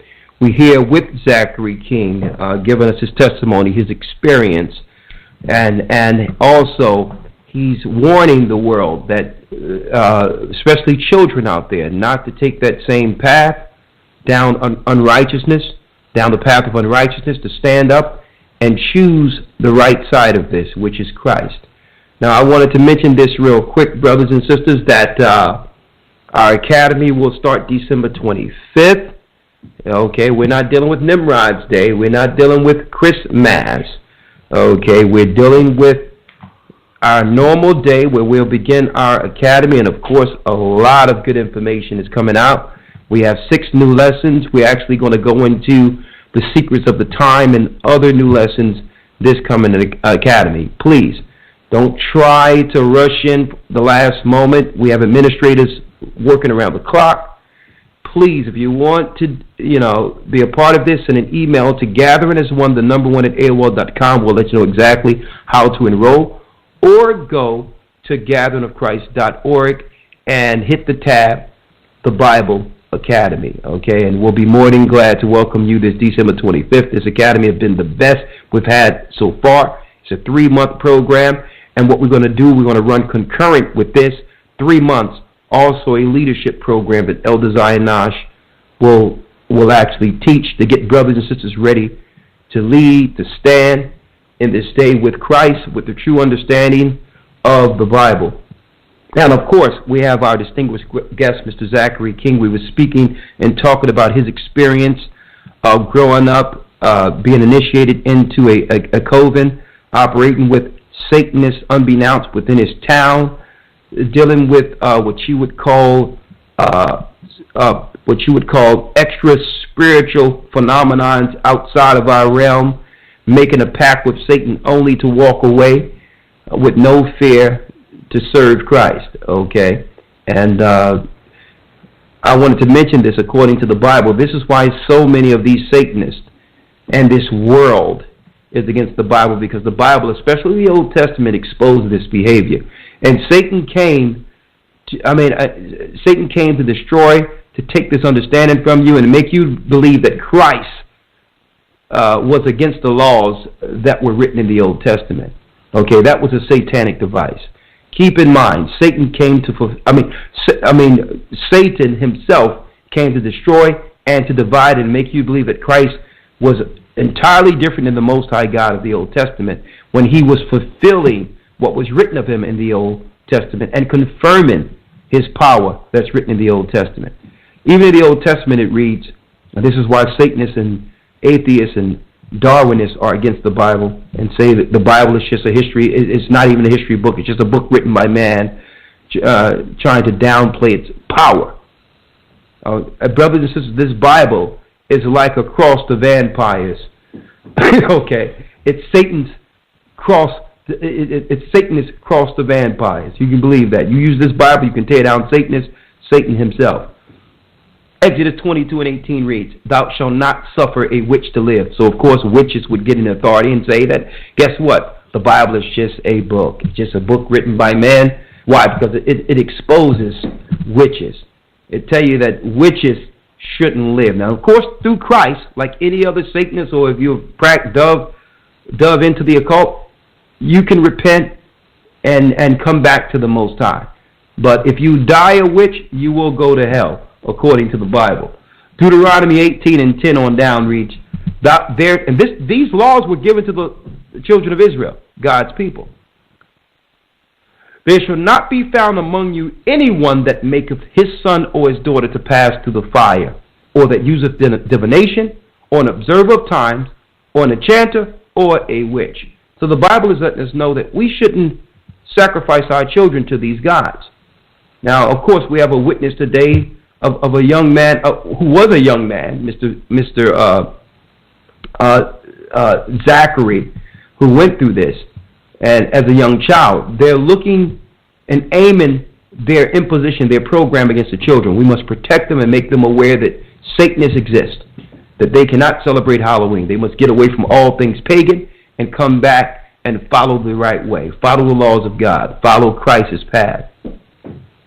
It says here, it says, "There shall not be found among you anyone that maketh her son or daughter to pass through the fire, or use divination, observer of times, or enchanter, or a witch, a charmer, a consulter with familiar spirits." That's going together and enchanting anything you would like. You are actually conjuring a familiar spirit, according to the Bible. Without the Bible, you wouldn't know this. It says here, or a necromancer, someone that can give you insight as far as a teller and giving you information, or a medium to demons. All right, you stay away from that. Okay, these are all doorways. You're opening up a door to Satan. "Thou shalt be perfect," the 13th verse, "with the Lord thy God." See, staying away from this, you're perfect with the Most High God, following the way of Christ, YASHAYA. "For these nations which which thou shalt possess, hearken unto observers of times, and unto diviners. But as for thee, the Lord thy God have not suffered thee to do so. So all the other nations during the time of Moses were working with these evil spirits. Okay, but that wasn't called, that platform was not meant for the righteous. So brothers and sisters, use this Bible. This is your protection, and be saved. When I say be saved, this is a different type of saved. Okay? We know that no one is saved unless you endure unto the end. Christ says, ye that endure unto the end, the same shall be saved. Take up your cross and follow me daily. You must be baptized and come back to the truth. Outside of mainstream religion, outside of paganism, come back to the truth of the God of this Bible. Come back to the truth of Christ. And through the Spirit of the Most High in Christ, the gathering of Christ is a righteous way of getting back on that path. To the Jews first, to the Israelites, and also the Gentiles. Okay, Mr. King, that ends our announcements for now. Can you take a few calls? Are you ready? Yes, absolutely. All right. Absolutely. Here we go. We have a brother Shapat, brother Mark. He's from England. He would like to ask you a question here. Hi, Mr. King. How you doing? I'm good. How are you? I'm doing great. Thank you. Thank you for such insightful. I was just amazed on some of the information coming out this evening. It's wild. It's a wild time. I guess even more so for you, reliving the memories. Mentioning this on the radio show. I have some comments and a question, if that's okay with you. Sure. Yeah. Okay. The comment really was just in relation to again, the information. I mean, I tried to take some notes, in terms of the spells and how real it was from your experience, and then the later in life you was involved with the assisted abortion as a magic practitioner. In your earlier years dealing with Satanism, and the covens, I guess, the child pornography and things of that nature, and the filming it as well. To my head, it sounded like Pizzagate, and then lo and behold, you actually mentioned that, which was kind of crazy. So all of that to your regular person who's not looking or seeking some level of truth, you understand, to your regular person who watches mainstream media news, the things you were mentioning this radio show would seem, quite honestly, quite far-fetched or like a conspiracy theory. But we know, and I know you know, that is very far from the truth. You would agree, right? Yes. Right, great. So it was a little bit, just a little bit upsetting to, I guess, initially kind of be steered or directed to that path of conspiracy theory once we mentioned the role that not all Jewish people play, but a certain cabal of what some people call globalists, people like Alex Jones, or Illuminati and things of that nature, Club of Rome. There's so many names, but their religious, political name is Zionism.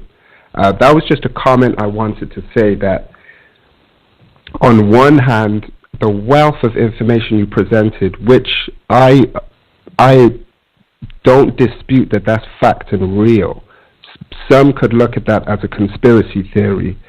Just equally, the connection that a whole host of other groups, it's not just the Zionists, but they are a key part, along with other groups, you understand, and names associated with those groups, Satanist, Illuminati. But that is a part. It was a little bit disheartening to potentially see that be directed into the realm of conspiracy theory. That was just a comment I wanted to say. But my question, and this is really the key thing here, is, you've had such an experience from a satanic religious point of view, and you're now on a mission for Christ to expose what happened in the past, and hopefully push people to the right direction, which is great. Now, with that, in terms of our church, generally speaking,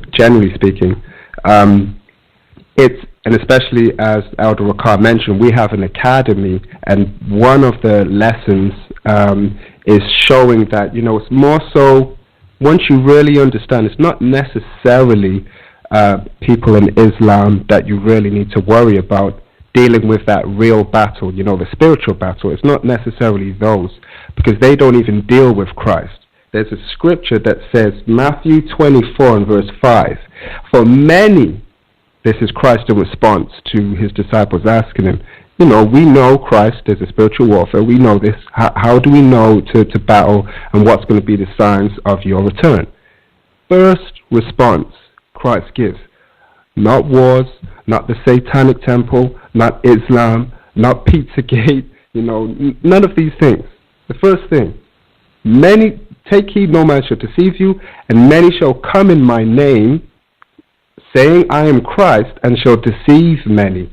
So my question based off of that is, do you think there is elements of this satanic practices in all what is deemed worldly religions that are worldly established and readily available no matter where you go in the earth, in all Christian churches, including the Roman Catholic Church? I think that any church that has the element of man can be fallen in some way. There was a pope. This is a long time ago. I mean, remember, we've got 2,000 years of popes, but probably a few hundred years ago, we had a pope that said the smoke of Satan has entered the church. But he didn't mean that year. The smoke of Satan entered the church, when Judas betrayed Jesus. That was clearly the smoke of Satan. So it's and Satan existed way before Jesus was here, at least on the earth. So, and as far as Protestant religions go, there's 42,000. All of them claim they have the truth, but how many versions of the truth are there? I mean, if you're going to talk about relativism, then what's true to you isn't true to me. But according to the Bible, relativism doesn't exist. There's truth and there's not. There's truth and there's a lie. So 42,000 Protestant denominations all claim they have the truth, but they couldn't all have the truth, and all of them believe in something different. The Baptists don't believe like the Presbyterians don't believe like the Methodists don't believe like the Lutherans, and yet all of them claim that they are the one true faith. So I do believe, I do believe that there is one true faith, but I believe that there is going to be people from every denomination, well, within reason, for every denomination that are going to make it into heaven. There are some good Jehovah's Witness people, but the Jehovah's Witnesses don't believe that Christ is God. And it says clearly in the Bible that the only way to get to God the Father is through Jesus Christ. Now, they have a strange belief. They believe that Jesus Christ and St. Michael the Archangel are the same person. And they prove this. Remember that their Bible has been reworked to mimic their religion. So whatever they believe, they've rewritten their Bible so it matches their beliefs. But the general person that's a Jehovah's Witness doesn't know that. They think that this is the original Bible. They believe that Jehovah's Witnesses, even though their founder was Charles Taze Russell, lived in the 1800s. He said that the first Jehovah's Witnesses were those that were at Pentecost, and they were his disciples, his apostles, were Jehovah's Witnesses. They believe that there's a verse that says that Jesus has his own army of angels, and there's a verse that says St. Michael has his own army of angels, and so they deduced that there couldn't be two armies of angels. Now, the last Jehovah's Witness that mentioned that to me, I said, well, we have the Army, Navy, Air Force, and Marines. That's 4 different armies, and each one of those armies has different armies underneath them. So why couldn't it be two different sets of two different armies of angels? But I think that there are some very decent people within Jehovah's Witnesses that stand a chance of getting into heaven, even though God judges our hearts. I am not the person. I am not the person that can tell somebody, sorry, you don't deserve to be there, because there is that verse that says, judge not lest you be judged based on the amount that you judge. I do not wish to tell somebody they can't enter and have Jesus tell me, sorry, you can't enter. That's how you judge this group of people. Okay. All right. So Mr. King, good answer. But we're going to bring in Elder Gocc, and then we're going to go down the line. Brothers and sisters, after Elder Gocc, we're going to limit the questions to 2 minutes maximum, if that, per question, so that we can get through this. We only got a few more minutes before the broadcast is done, okay? I would like to say real quick, in response of Shapat, real quick, Mr. King, and you are right. We believe that there's good people throughout all religions who are ignorantly following what they think is truth, but they're pure. But at the core of a lot of these religions are falsehoods, such as, of course, you mentioned Judas in the beginning, but also when you look at the 4th century under Constantine, when they began to integrate paganism with Christianity, Satan entered at a high level there.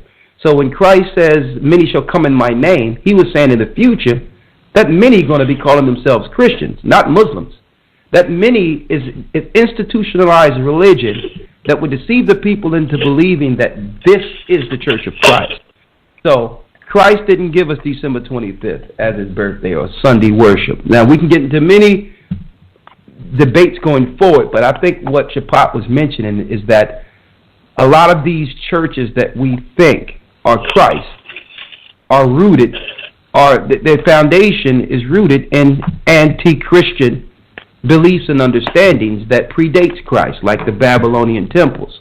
All right. So, but real quick, Elder Gocc, come on in. We got Gocc. We're going to come in after this. Please limit your questions to 2 minutes maximum. We don't need. Okay, this is what we don't need. We don't need comments. If you have a question, come on and bring your question. If you want to have a comment, you can have a comment, but there will not be a dialogue. Okay. Okay, Elder Gocc, come on, talk to me. Where you in Jamaica right now? Yes, sir. I'm in Jamaica still. How you doing? Shalom, shalom. Shalom, bless you, bless you. We have Zachary King. What do you think about the show this evening? He was bringing he was dropping some Hiroshima and Nagasaki bombs, right? Hiroshima and Nagasaki bombs. I tell you what, Elder, right?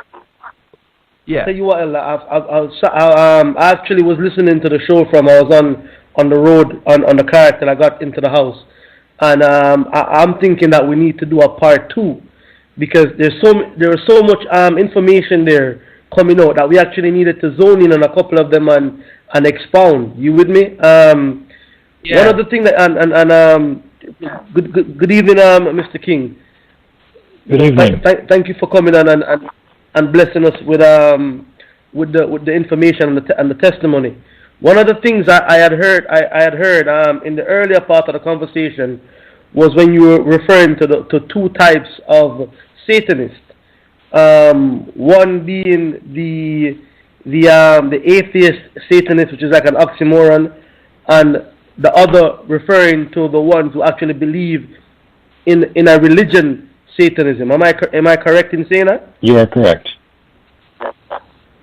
Yeah, so my question was, and I think I think that the elder and Brother Shapat were alluding to it before. I was gonna read the scripture with Elder Ricard had quoted it, referring to Matthew the 7th chapter, when Christ said that many shall come in my name. And Matthew 24. Let me. As a matter of fact, I was gonna read this scripture here, Matthew 7 and 21. As a matter of fact, let me start at verse 13. This is the one I wanted to get here. When it says here, enter you at the straight gate, for wide is the gate and broad is the way that leadeth to destruction, and many there be which go on in threat. Because straight is the gate, and narrow is the way which leadeth unto life, and few there be that find it. Verse 15 reads, says, beware of false prophets which come in sheep clothing, but inwardly they are raven wolves. And let me jump down to verses 21 here. And it says here, verses 21 reads, Not everyone that saith unto me, Lord, Lord, shall enter into the kingdom of heaven, but he that doeth the will of my Father which is in heaven.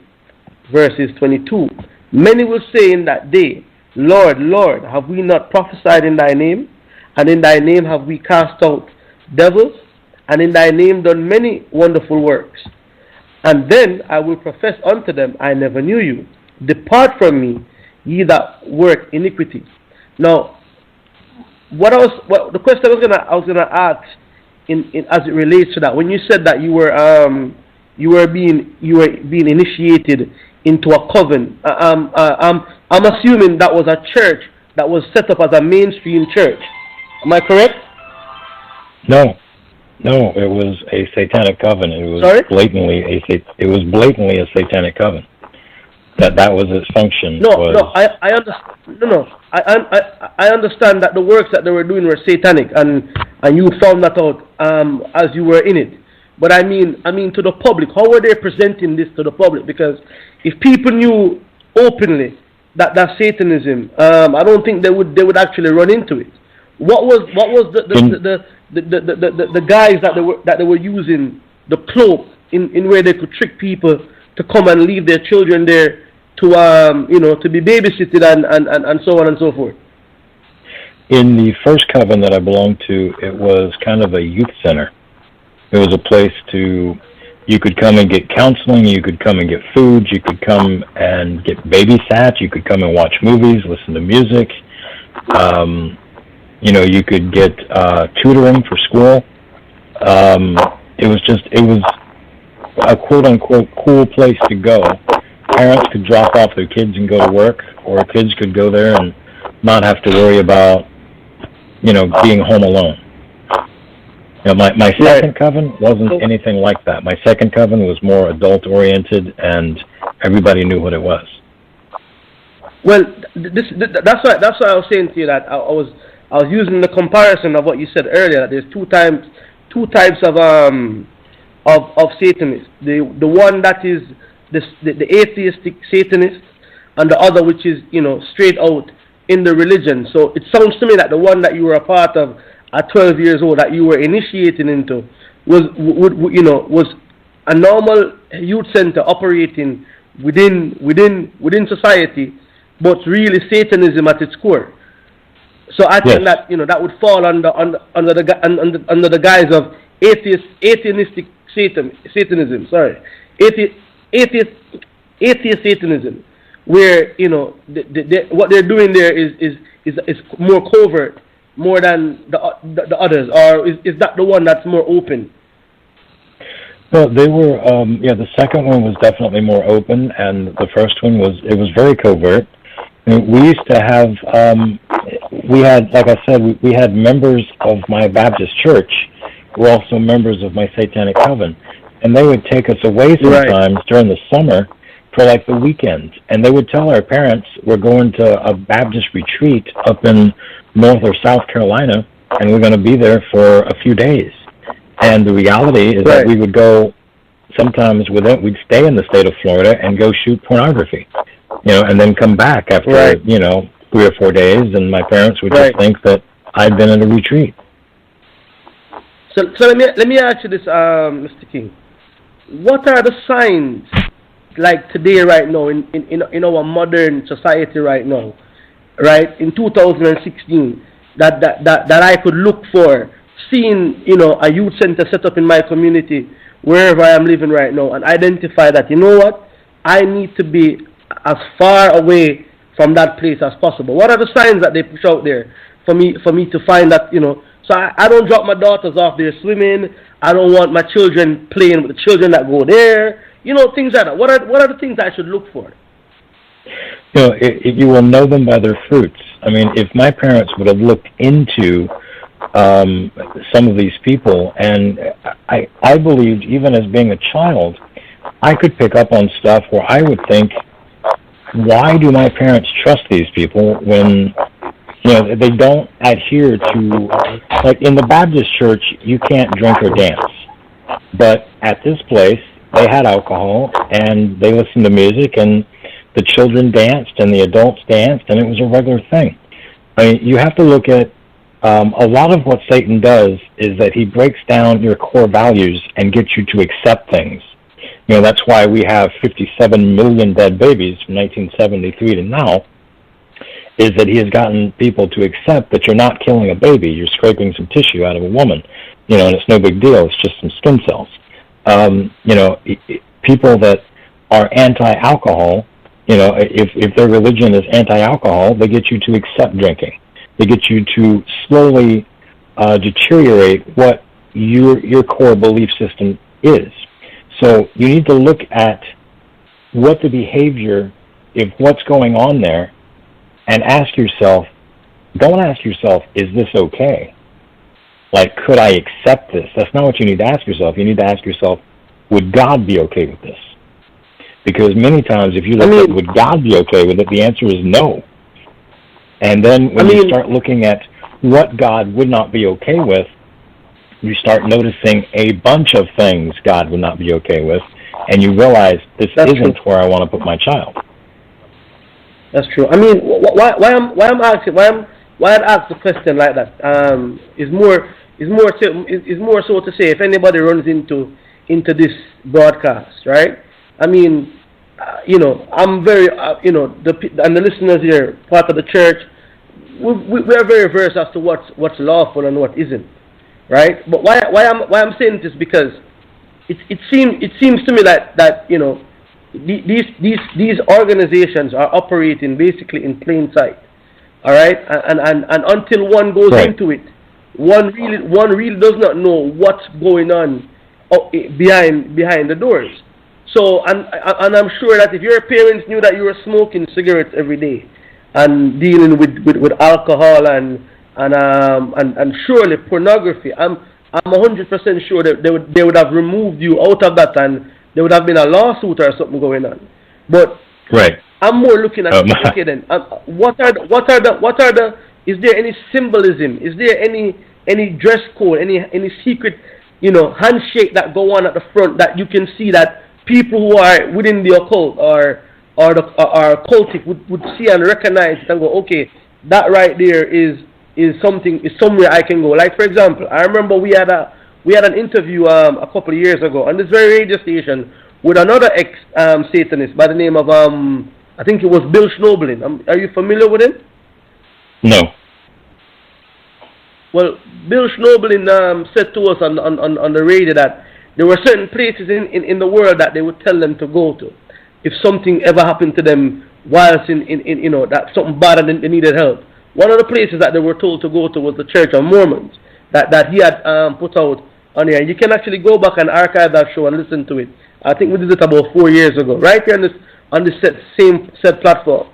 And we have interviewed high priests, witches, and warlocks, and they have said similar things of things hidden in plain sight that the average Joe wouldn't know. You understand me? And that's where I was leading to. Okay, is there any symbolism or rituals outside of a place that deals with Satanism that if we see that, we can identify, well, yo, listen, let's not go there. And I'll lead it and pass it back over to Elder Rakar. And thank you very much, Mr. King, for your time. And I'm sure we'll get to do maybe another show with you again. One of the symbols that a lot of people don't realize is I don't know if you're familiar with the Hail symbol, the Hail Satan symbol, which is your two middle fingers folded down, your thumb over those, and your pointer finger and your pinky finger up.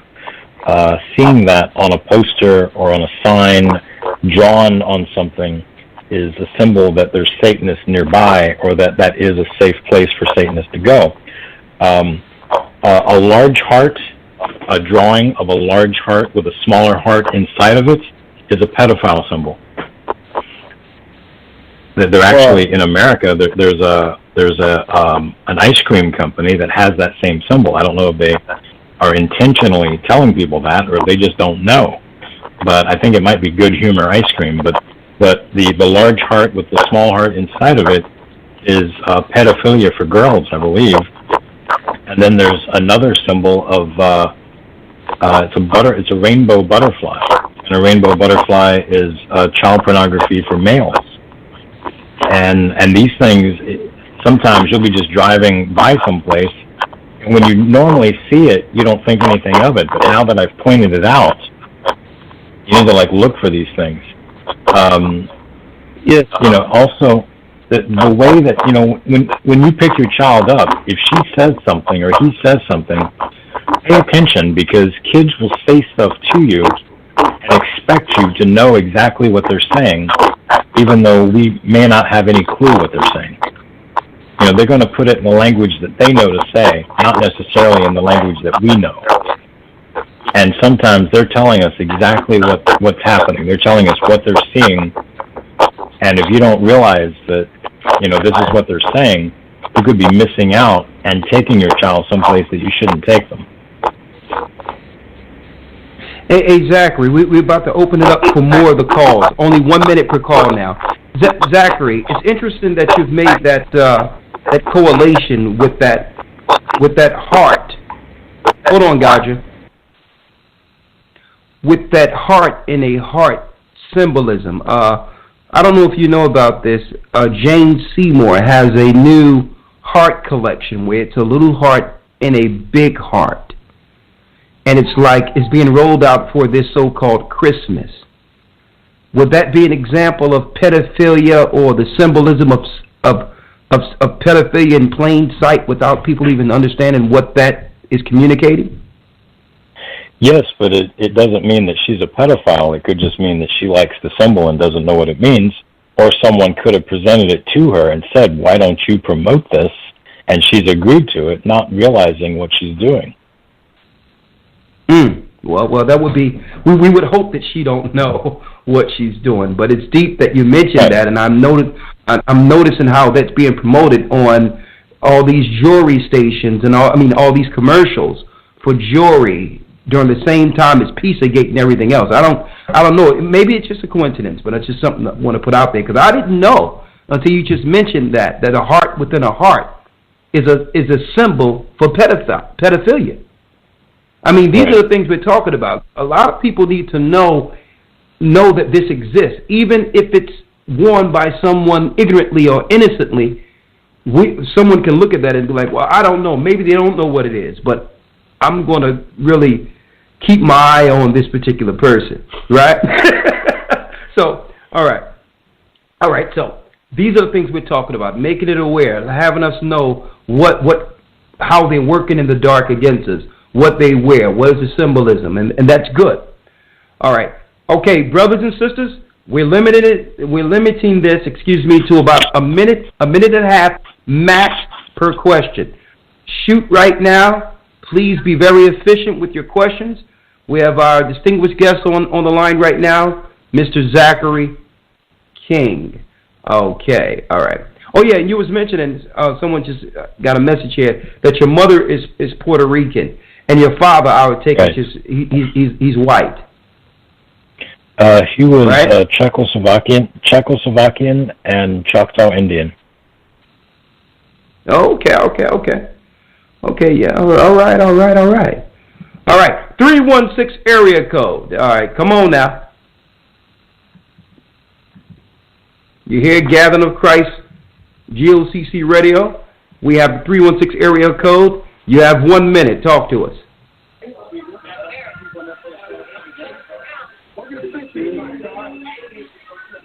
Okay. Sound like they're having a If you're party not at their ready, house. oh, it's fine. If you're not ready, we're going to the next call, okay? 248 area code. Been on hold for a while. You're here with the guest, Zachary King, from the 248 area code. Shalom, family. How y'all doing tonight? Blessings and shalom. All right. How are you? You've been in for a good while. The floor is yours. Oh, yes. Oh, thank you. I'm not sure if this question was answered already. I had to step away from my phone, but I wanted to know what particular importance does the star symbolism play within Satanism when you got the pentagram and the hexagram? Well, the pentagram, the more important, okay, in the, say like in Wiccan religion, they do they're more into the regular pentagram, so it'd be the 1 point up and 2 points down. They believe that protects them. But I mean, you're talking about you're going to draw a satanic symbol on the floor and then get in the middle of it. How much protection are you expecting? It's kind of like coating yourself in gasoline and then lighting a match, thinking that somehow that gasoline kept you safe. Right. Yeah. The other one, the inverted pentagram, is a blatant satanic symbol. It usually represents human sacrifice, and then there's a lot of other demonic things that are associated with it as well. And that is blatant Satanism. The other one is more of a covert Satanism because the people that are using it, the people that are using the pentagram believe that it's keeping themselves safe. They don't believe that this is a harmful symbol, and they believe that, yes, if you turn it the other way, then you're a Satanist and you believe in the devil, but they don't. And it's also a lot of pagans. The hexagram, and as well there's there are neighborhoods, usually not, I would say upper middle class neighborhoods, that will have a star on the side of their house somewhere. And if you look at it, it is an inverted pentagram.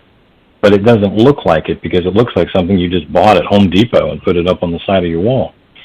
Right. It looks innocent, but it's like Satan hiding in plain sight. Now, could you expound on the hexagram, the six-pointed star? The six-pointed star. Okay, I'm gonna have them answer that. Yes, and I'm gonna have them answer that question in queue. Okay, so we can get to the next one. Thank you, brother. Okay. Gotcha. Thanks. All right. Shalom.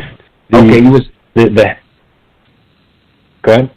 Okay, you can answer his question. He's listening on the hexagram. I mean, okay. On the six-pointed star. What significance is that and I think it's in whatever magic or whatever they're dealing with there. In the hexagram, the reason for having it is, as the name implies, hex.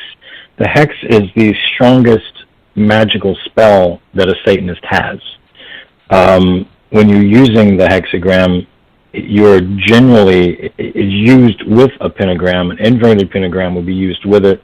The inverted pentagram will be on one side of the room. Your hexagram would be on another side of the room. Now, remember also that, as I said before, there's thousands of different satanic cults around the world. So some satanic cults would use a hexagram. Not all would. Some of them use the inverted pentagram. Again, not all would. Some of them believe in doing spells and hexes and black magic.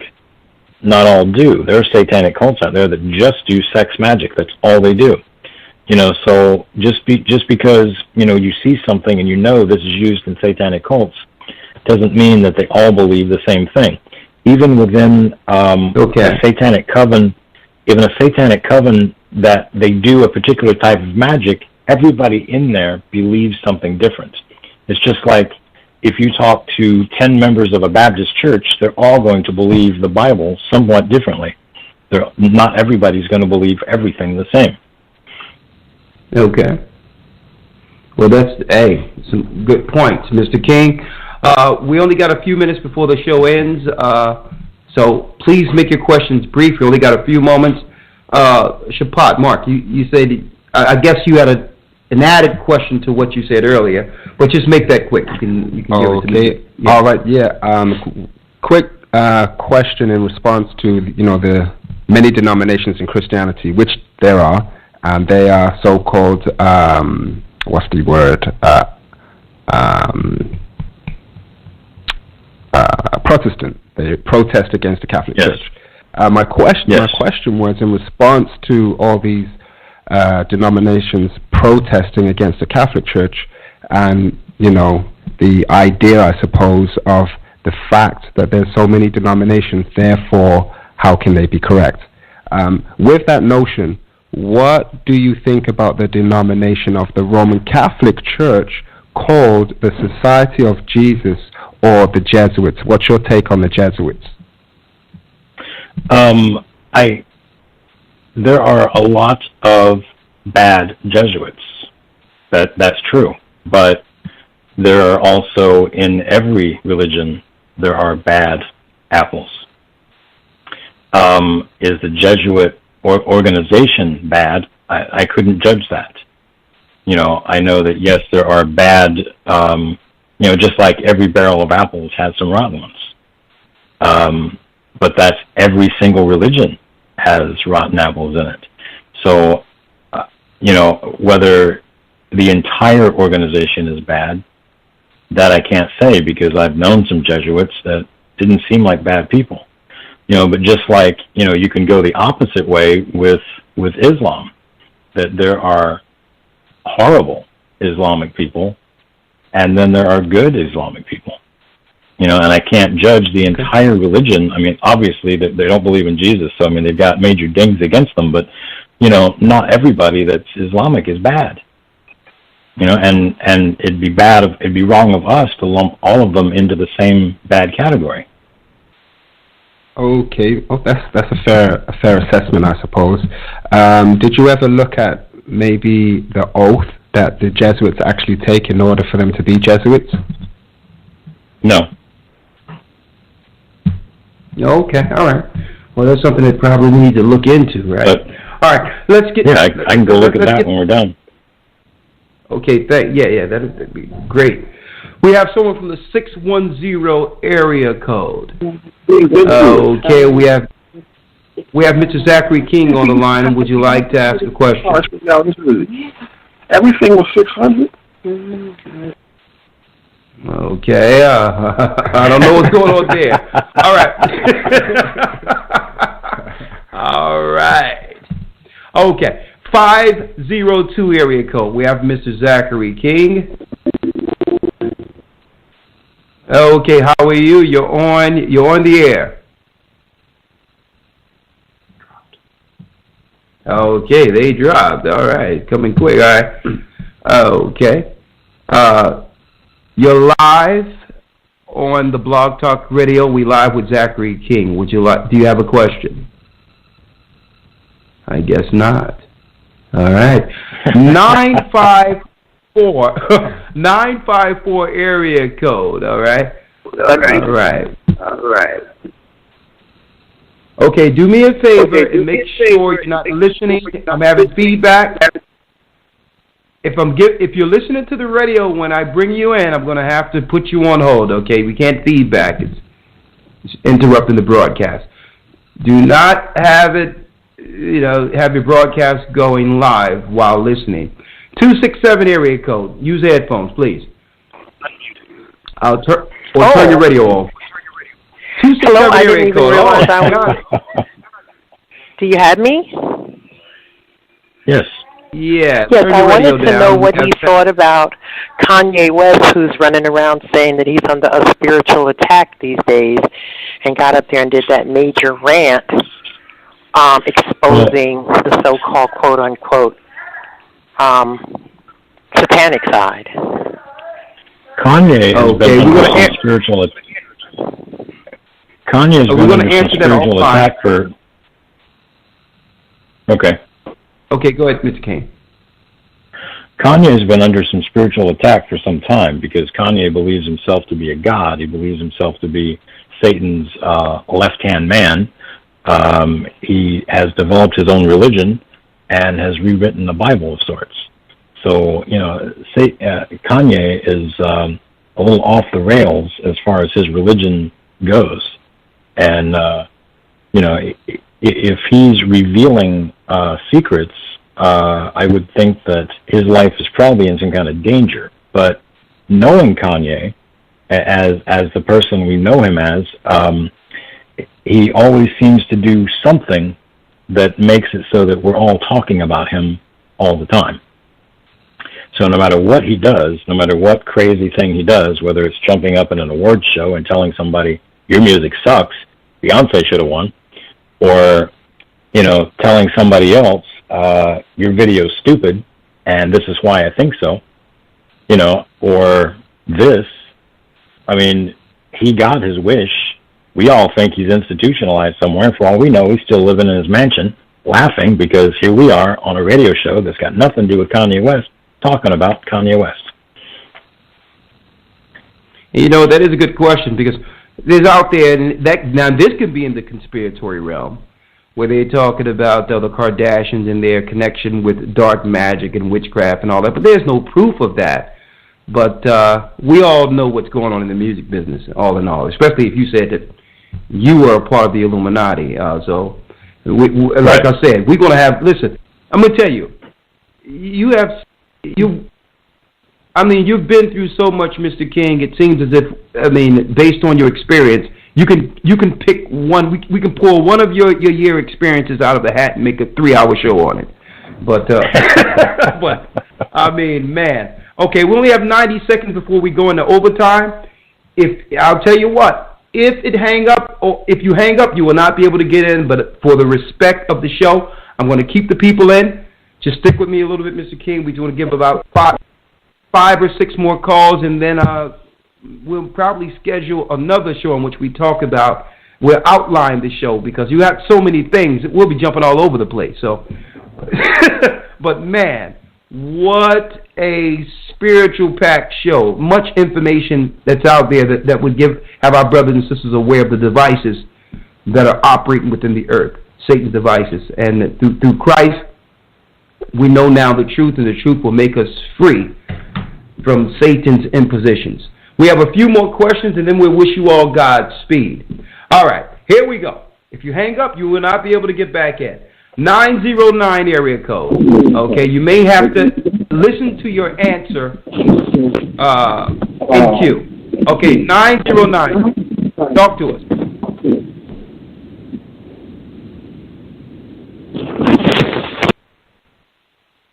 See, you slow your blow. Come on now. 240 area code. Come on now. Time is dwindling. Shoot. 240. Going once. Oh, I was just listening. Okay, I'm sorry. I tell you, hey, I'm fast. I'm fast. Hey, my trigger finger on the mouse is very itchy. It's itching right now. It's twitching. Come on, 717. Talk to me. 717. Come on. Lord have mercy. I'm gonna guess that these people have amazing questions, and the devil doesn't want them to ask. The devil doesn't want a good answer going out over the air. Something is going on. Something's going on. All right, 407. Come on, you've been on here 21 minutes waiting. Come on now. 407. Talk to us. This has never happened before. Somebody bring in the Alfred Hitchcock music. All right. All right. 857 area code. Okay, you're on. Blog Talk Radio. GOCC Radio. Talk to us. All right. I'm going to give it 2 more shots, and then that will be our cue. Okay. Okay. 518 area code. Play it. Here it comes. 518 area code. 518 what? Okay, you have a question for Mr. King. Is that me? 518. Me? Yes, you. Wow, I didn't even prompt to come in. I'm just listening. Okay, what do you think about the show? Oh, wow, the show is definitely amazing. I mean, everything that he brought out, I've been listening since 5 o'clock, and traveling while I was listening. I didn't hang up not one time because just the truth that he's bringing out it's amazing, and it's shocking, and it's sad. But I give him the utmost respect for just saying the things that he was involved with.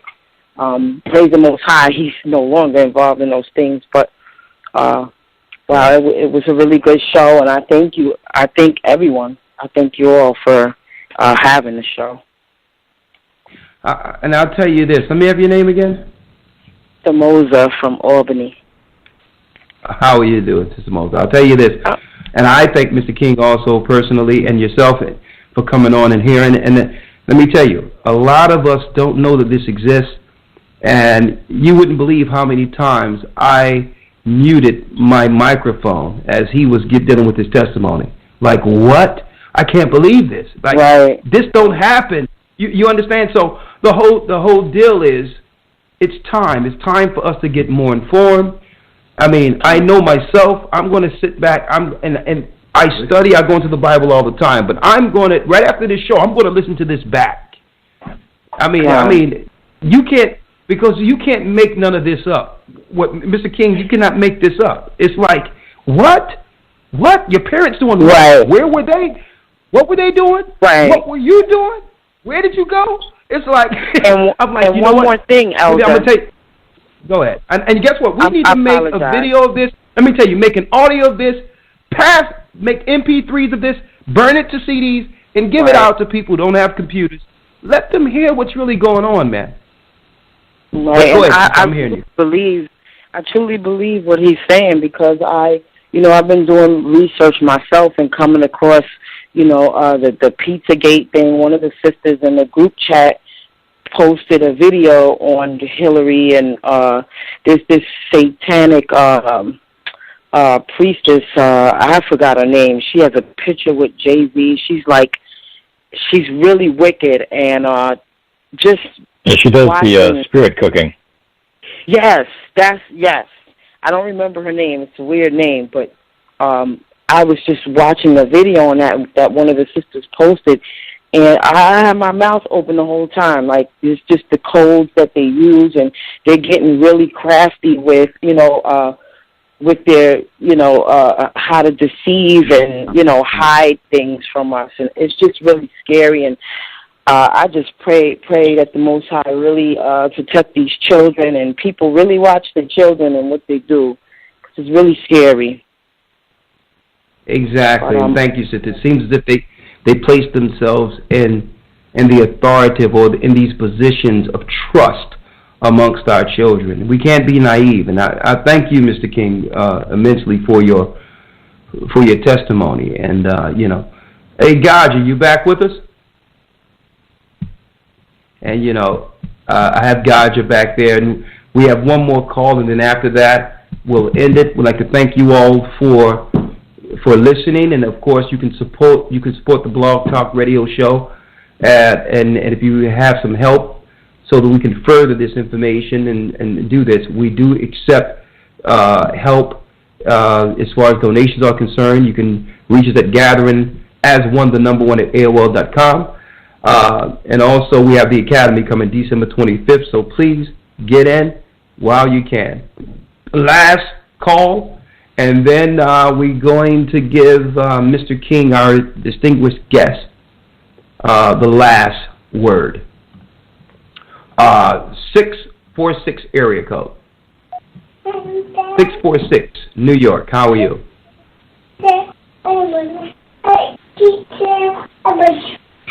Lord have mercy. I tell you what, that sounds like a non-vaccinated child. Thank God. Thank the Most High God. All right, 646 area code. Okay. How are you? Shalom, Elder. How are you? I'm doing great. I'm on a winning team. Okay, the Most High in Christ. This is Sister Shirley from New York. This is Sister Shirley from New York. How you doing? Everybody good? How are you? Always well. Friday. We're going to be there for the end of the Holy Day. The Feast of Dedication will be there this Saturday, and soon That's we're fantastic. going to make some more announcements. Okay, talk to us. That's fantastic. All right, well, you know something, I don't have a question, but my goodness, this show, I'm not sure I can sleep tonight. You know, it was just too much. This information. You know, you just starting to look up things after all that, and it's like some of this stuff, brother King, is that you say your name is? I keep forgetting. Yeah, Mr. You're not a little nervous with all this information? Does it make you a little nervous out there bringing it? You know what I mean? Just asking. You know, if somebody is close enough to attack me, they're close enough for God to touch them. Praise the Most High for that. I'm so glad to hear you say that. You know, because sometimes it feels, you know, a little hard out there, but we do have to recognize that the Most High is taking care of us. And, you know, we pray for the elders for the same reason. That is a powerful, powerful ministry, brother. You know? And Mike, just the other day, somebody sent me something on Kanye West and how he's all up in the hospital and, you know, with these things that are supposedly wrong with him and that his wife has been through so much with him. You know, sometimes you don't know whether to believe what's going on or what's not, but you do know that they're all involved. They're all in the same bed together, you know. So, all right, I don't have a question, but I just wanted to thank you for coming on and bringing all that information. And, you know, Elder, we always enjoy the show. Always, always. Hey, so you never know who's going to be on this show. I know. What'd you say, Mr. King? I said my pleasure, and thank you very much for listening. All right. Shalom, family. All right. Shalom, and bless you. And may Christ be with you. YASHAYA be with you. Oh, all right, Mr. King. Of course, what we do for our guests, we give you the floor. Okay, and then, of course, we're going to contact you based on the fact that, I mean, if you look at this, we're in overtime and we still have things ringing off the hook, but, hey, this is one of those shows. You know, no one wants to let go. There is, I would say, flabbergasted as I was listening to it. And I thank you for your time. The floor is yours, and then after that, we'll end it with a song. And we'll see you again, you brothers and sisters throughout the four corners of the earth, protected by the Spirit of the Most High God in Christ next week. Talk to us. You have, the floor is yours, Mr. King. All right. And in case you didn't, I'm sorry, in case you didn't know, you were speaking with my name, and I like to just keep it, you know, to myself, but my name is Elder Rakashiar of the Gathering of Christ Church, and it's been a pleasure speaking with you. Okay, I don't know if you've ever been interviewed. It was a pleasure speaking with you guys. I mean, your show was a lot of fun. Not every show is a lot of fun. I get a lot of conspiracy theory type shows that are interested in me, and they're not interested in the salvation side. They're just interested in the crazy satanic stuff, but they don't want to hear the salvation part. You know, they just want like a good story. But All Saints Ministry is not a fear-based ministry. We are not out here to tell you that there's this boogeyman out here that's hiding behind every corner. You know, the devil's behind every corner, under every shrub, and under every rock. You know, but what I do have to tell you is that he's around possibly every other corner and under every other rock, and I can't tell you which ones. You know, you do not have to fear him, but you do have to be cautious of him. You know, if you raise your children in Christ, if you raise your children to be godly, you know, there are so many things that you will not fall victim to or fall victim of if you are embracing God your entire life. You know, there are ways to stay safe. My parents claimed to be Christians, but they never went to church. You know, I saw my parents in church one time. I got baptized when I was like 11 years old. And that's the only time I saw my parents in church my entire life. You know, and my mother had grown up Catholic, converted to being Baptist so she could marry my dad.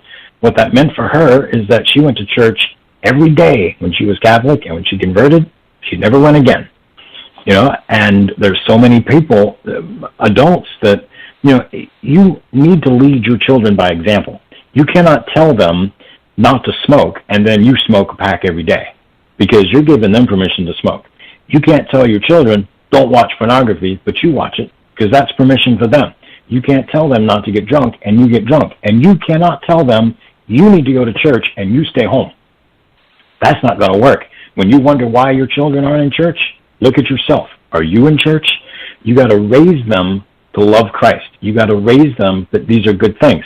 Also, when you're doing that, don't ever tell your children, your punishment today is that you have to read these 5 books in the Bible. Because if you punish them with Christian things, they're going to associate Christian things with something bad. No one wants to do something as punishment. You know, if you got to make it a reward, then make it a reward. But at least take the punishment aspect away of what we're talking about. And my final point, none of us would be afraid if a complete fool or idiot walked in the room. None of us would fear that. You look at him, you know, that's an idiot. Who has to fear an idiot? Nobody. You know, you have the knowledge. The devil is like a barking dog on a leash. If you don't step into that leash length, he can't tear you up. You stay close to God, he can't get you. You love Christ, he can't get you. You know, he is the idiot in the room. He's the fool. When he walks in the door, pray to Christ, pray to God, pray to the Holy Spirit, and know that's the idiot in the room. Don't fear the idiot. Thank you very much for having me.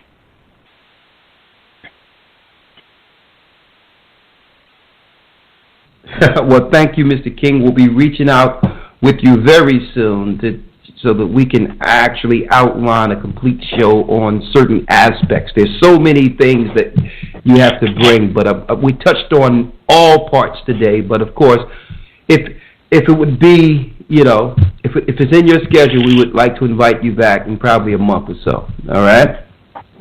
Oh, of course.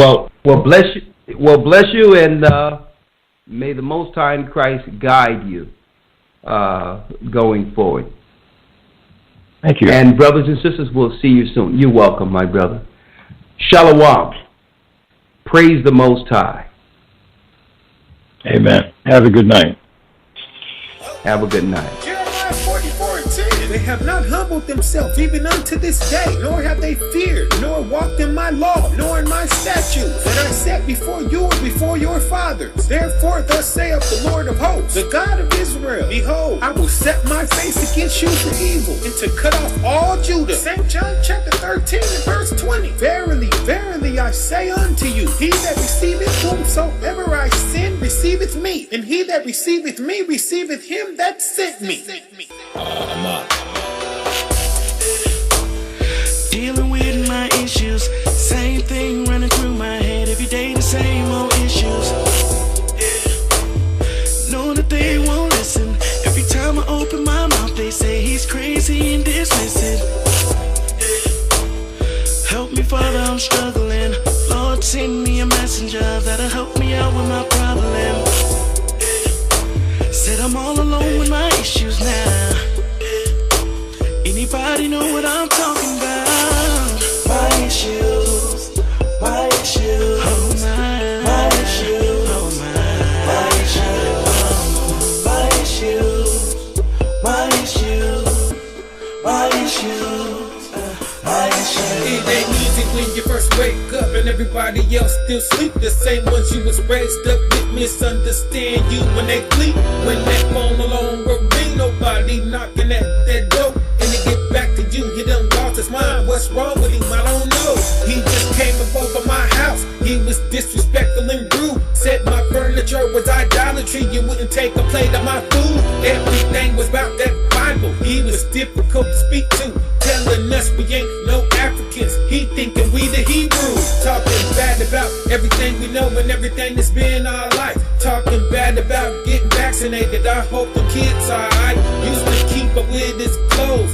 Now I don't know what he wearing. Strings hanging off his attire and that thing he wrapping his head in. Seem to think he better than everybody, like he ain't never seen religion and drove a brother nuts. Don't you know that book only for white men? But I say what I be saying to edify. It's not an attack. How the book only for white men when everybody in it is black? Dealing with my issues, same thing running through my head every day, the same old issues. Know that they won't listen. Every time I open my mouth, they say he's crazy and dismiss it. Help me, Father, I'm struggling. Lord, send me a messenger that'll help me out with my problem. Said I'm all alone with my issues now. Anybody know what I'm talking about? My issues. Oh my. My issues. Oh my. My issues. Oh my. My issues. Oh my. My issues. Oh my. My issues. Oh my. My issues. Oh my. Same way they did Enoch. In the same way they did Noah. Warned them all the way that that flood came. Then he latched up that door. Same way we warning you about this thing the Father gon' do. He ain't even asking no questions. 1 minute cool, when the next minute boom. And I'm digging deep in myself every day, just trying to become worthy. Looking around at all of my family, your friends thinking it's a game and it hurt me. They look at all of my diligence and chalk it up as being militant. Like every time you come around, you talking all of this silliness. But I love them all, hit my knees for them all, praying mercy under their ignorance. Even though I know what the scriptures say, and I know why you ain't hearing it. OT 4 and 6, second address 8, 1 through 2. Yeah, he made this world for many, but the next one only for a few. 500 million people on earth, and he only saving thousands, cause you putting everything before him. You wake up and go to sleep clowning, slide down a slippery slope, constantly taking turns for the worst, thinking everything a coincidence and can't see y'all people been cursed. Now pay attention. Dealing with my issues, same thing running through my head every day, the same old issues. Know that they won't listen. Every time I open my mouth, they say he's crazy and dismiss it. Help me, Father, I'm struggling. Lord, send me a messenger that'll help me out with my problem. Said I'm all alone with my issues now. Anybody know what I'm talking about? My issues. Oh my. My issues. Oh my. My issues. Oh my. My issues. Oh my. My issues. Oh my. My issues. Oh my. My issues. Oh my. Matthew 10:14. Whosoever shall not receive you nor hear your words, when you depart out of that house or city, shake off the dust of your feet. Mark 6:11. And whosoever shall not receive you nor hear you, when you depart thence, shake off the dust under your feet for a testimony against them. Verily I say unto you, it shall be more tolerable for Sodom and Gomorrah in the day of judgment than for that city. Luke 10:11. Even the very dust of your city, which cleaveth on us, we do wipe off against you. Notwithstanding, be ye sure of this, that the kingdom of AHAYAH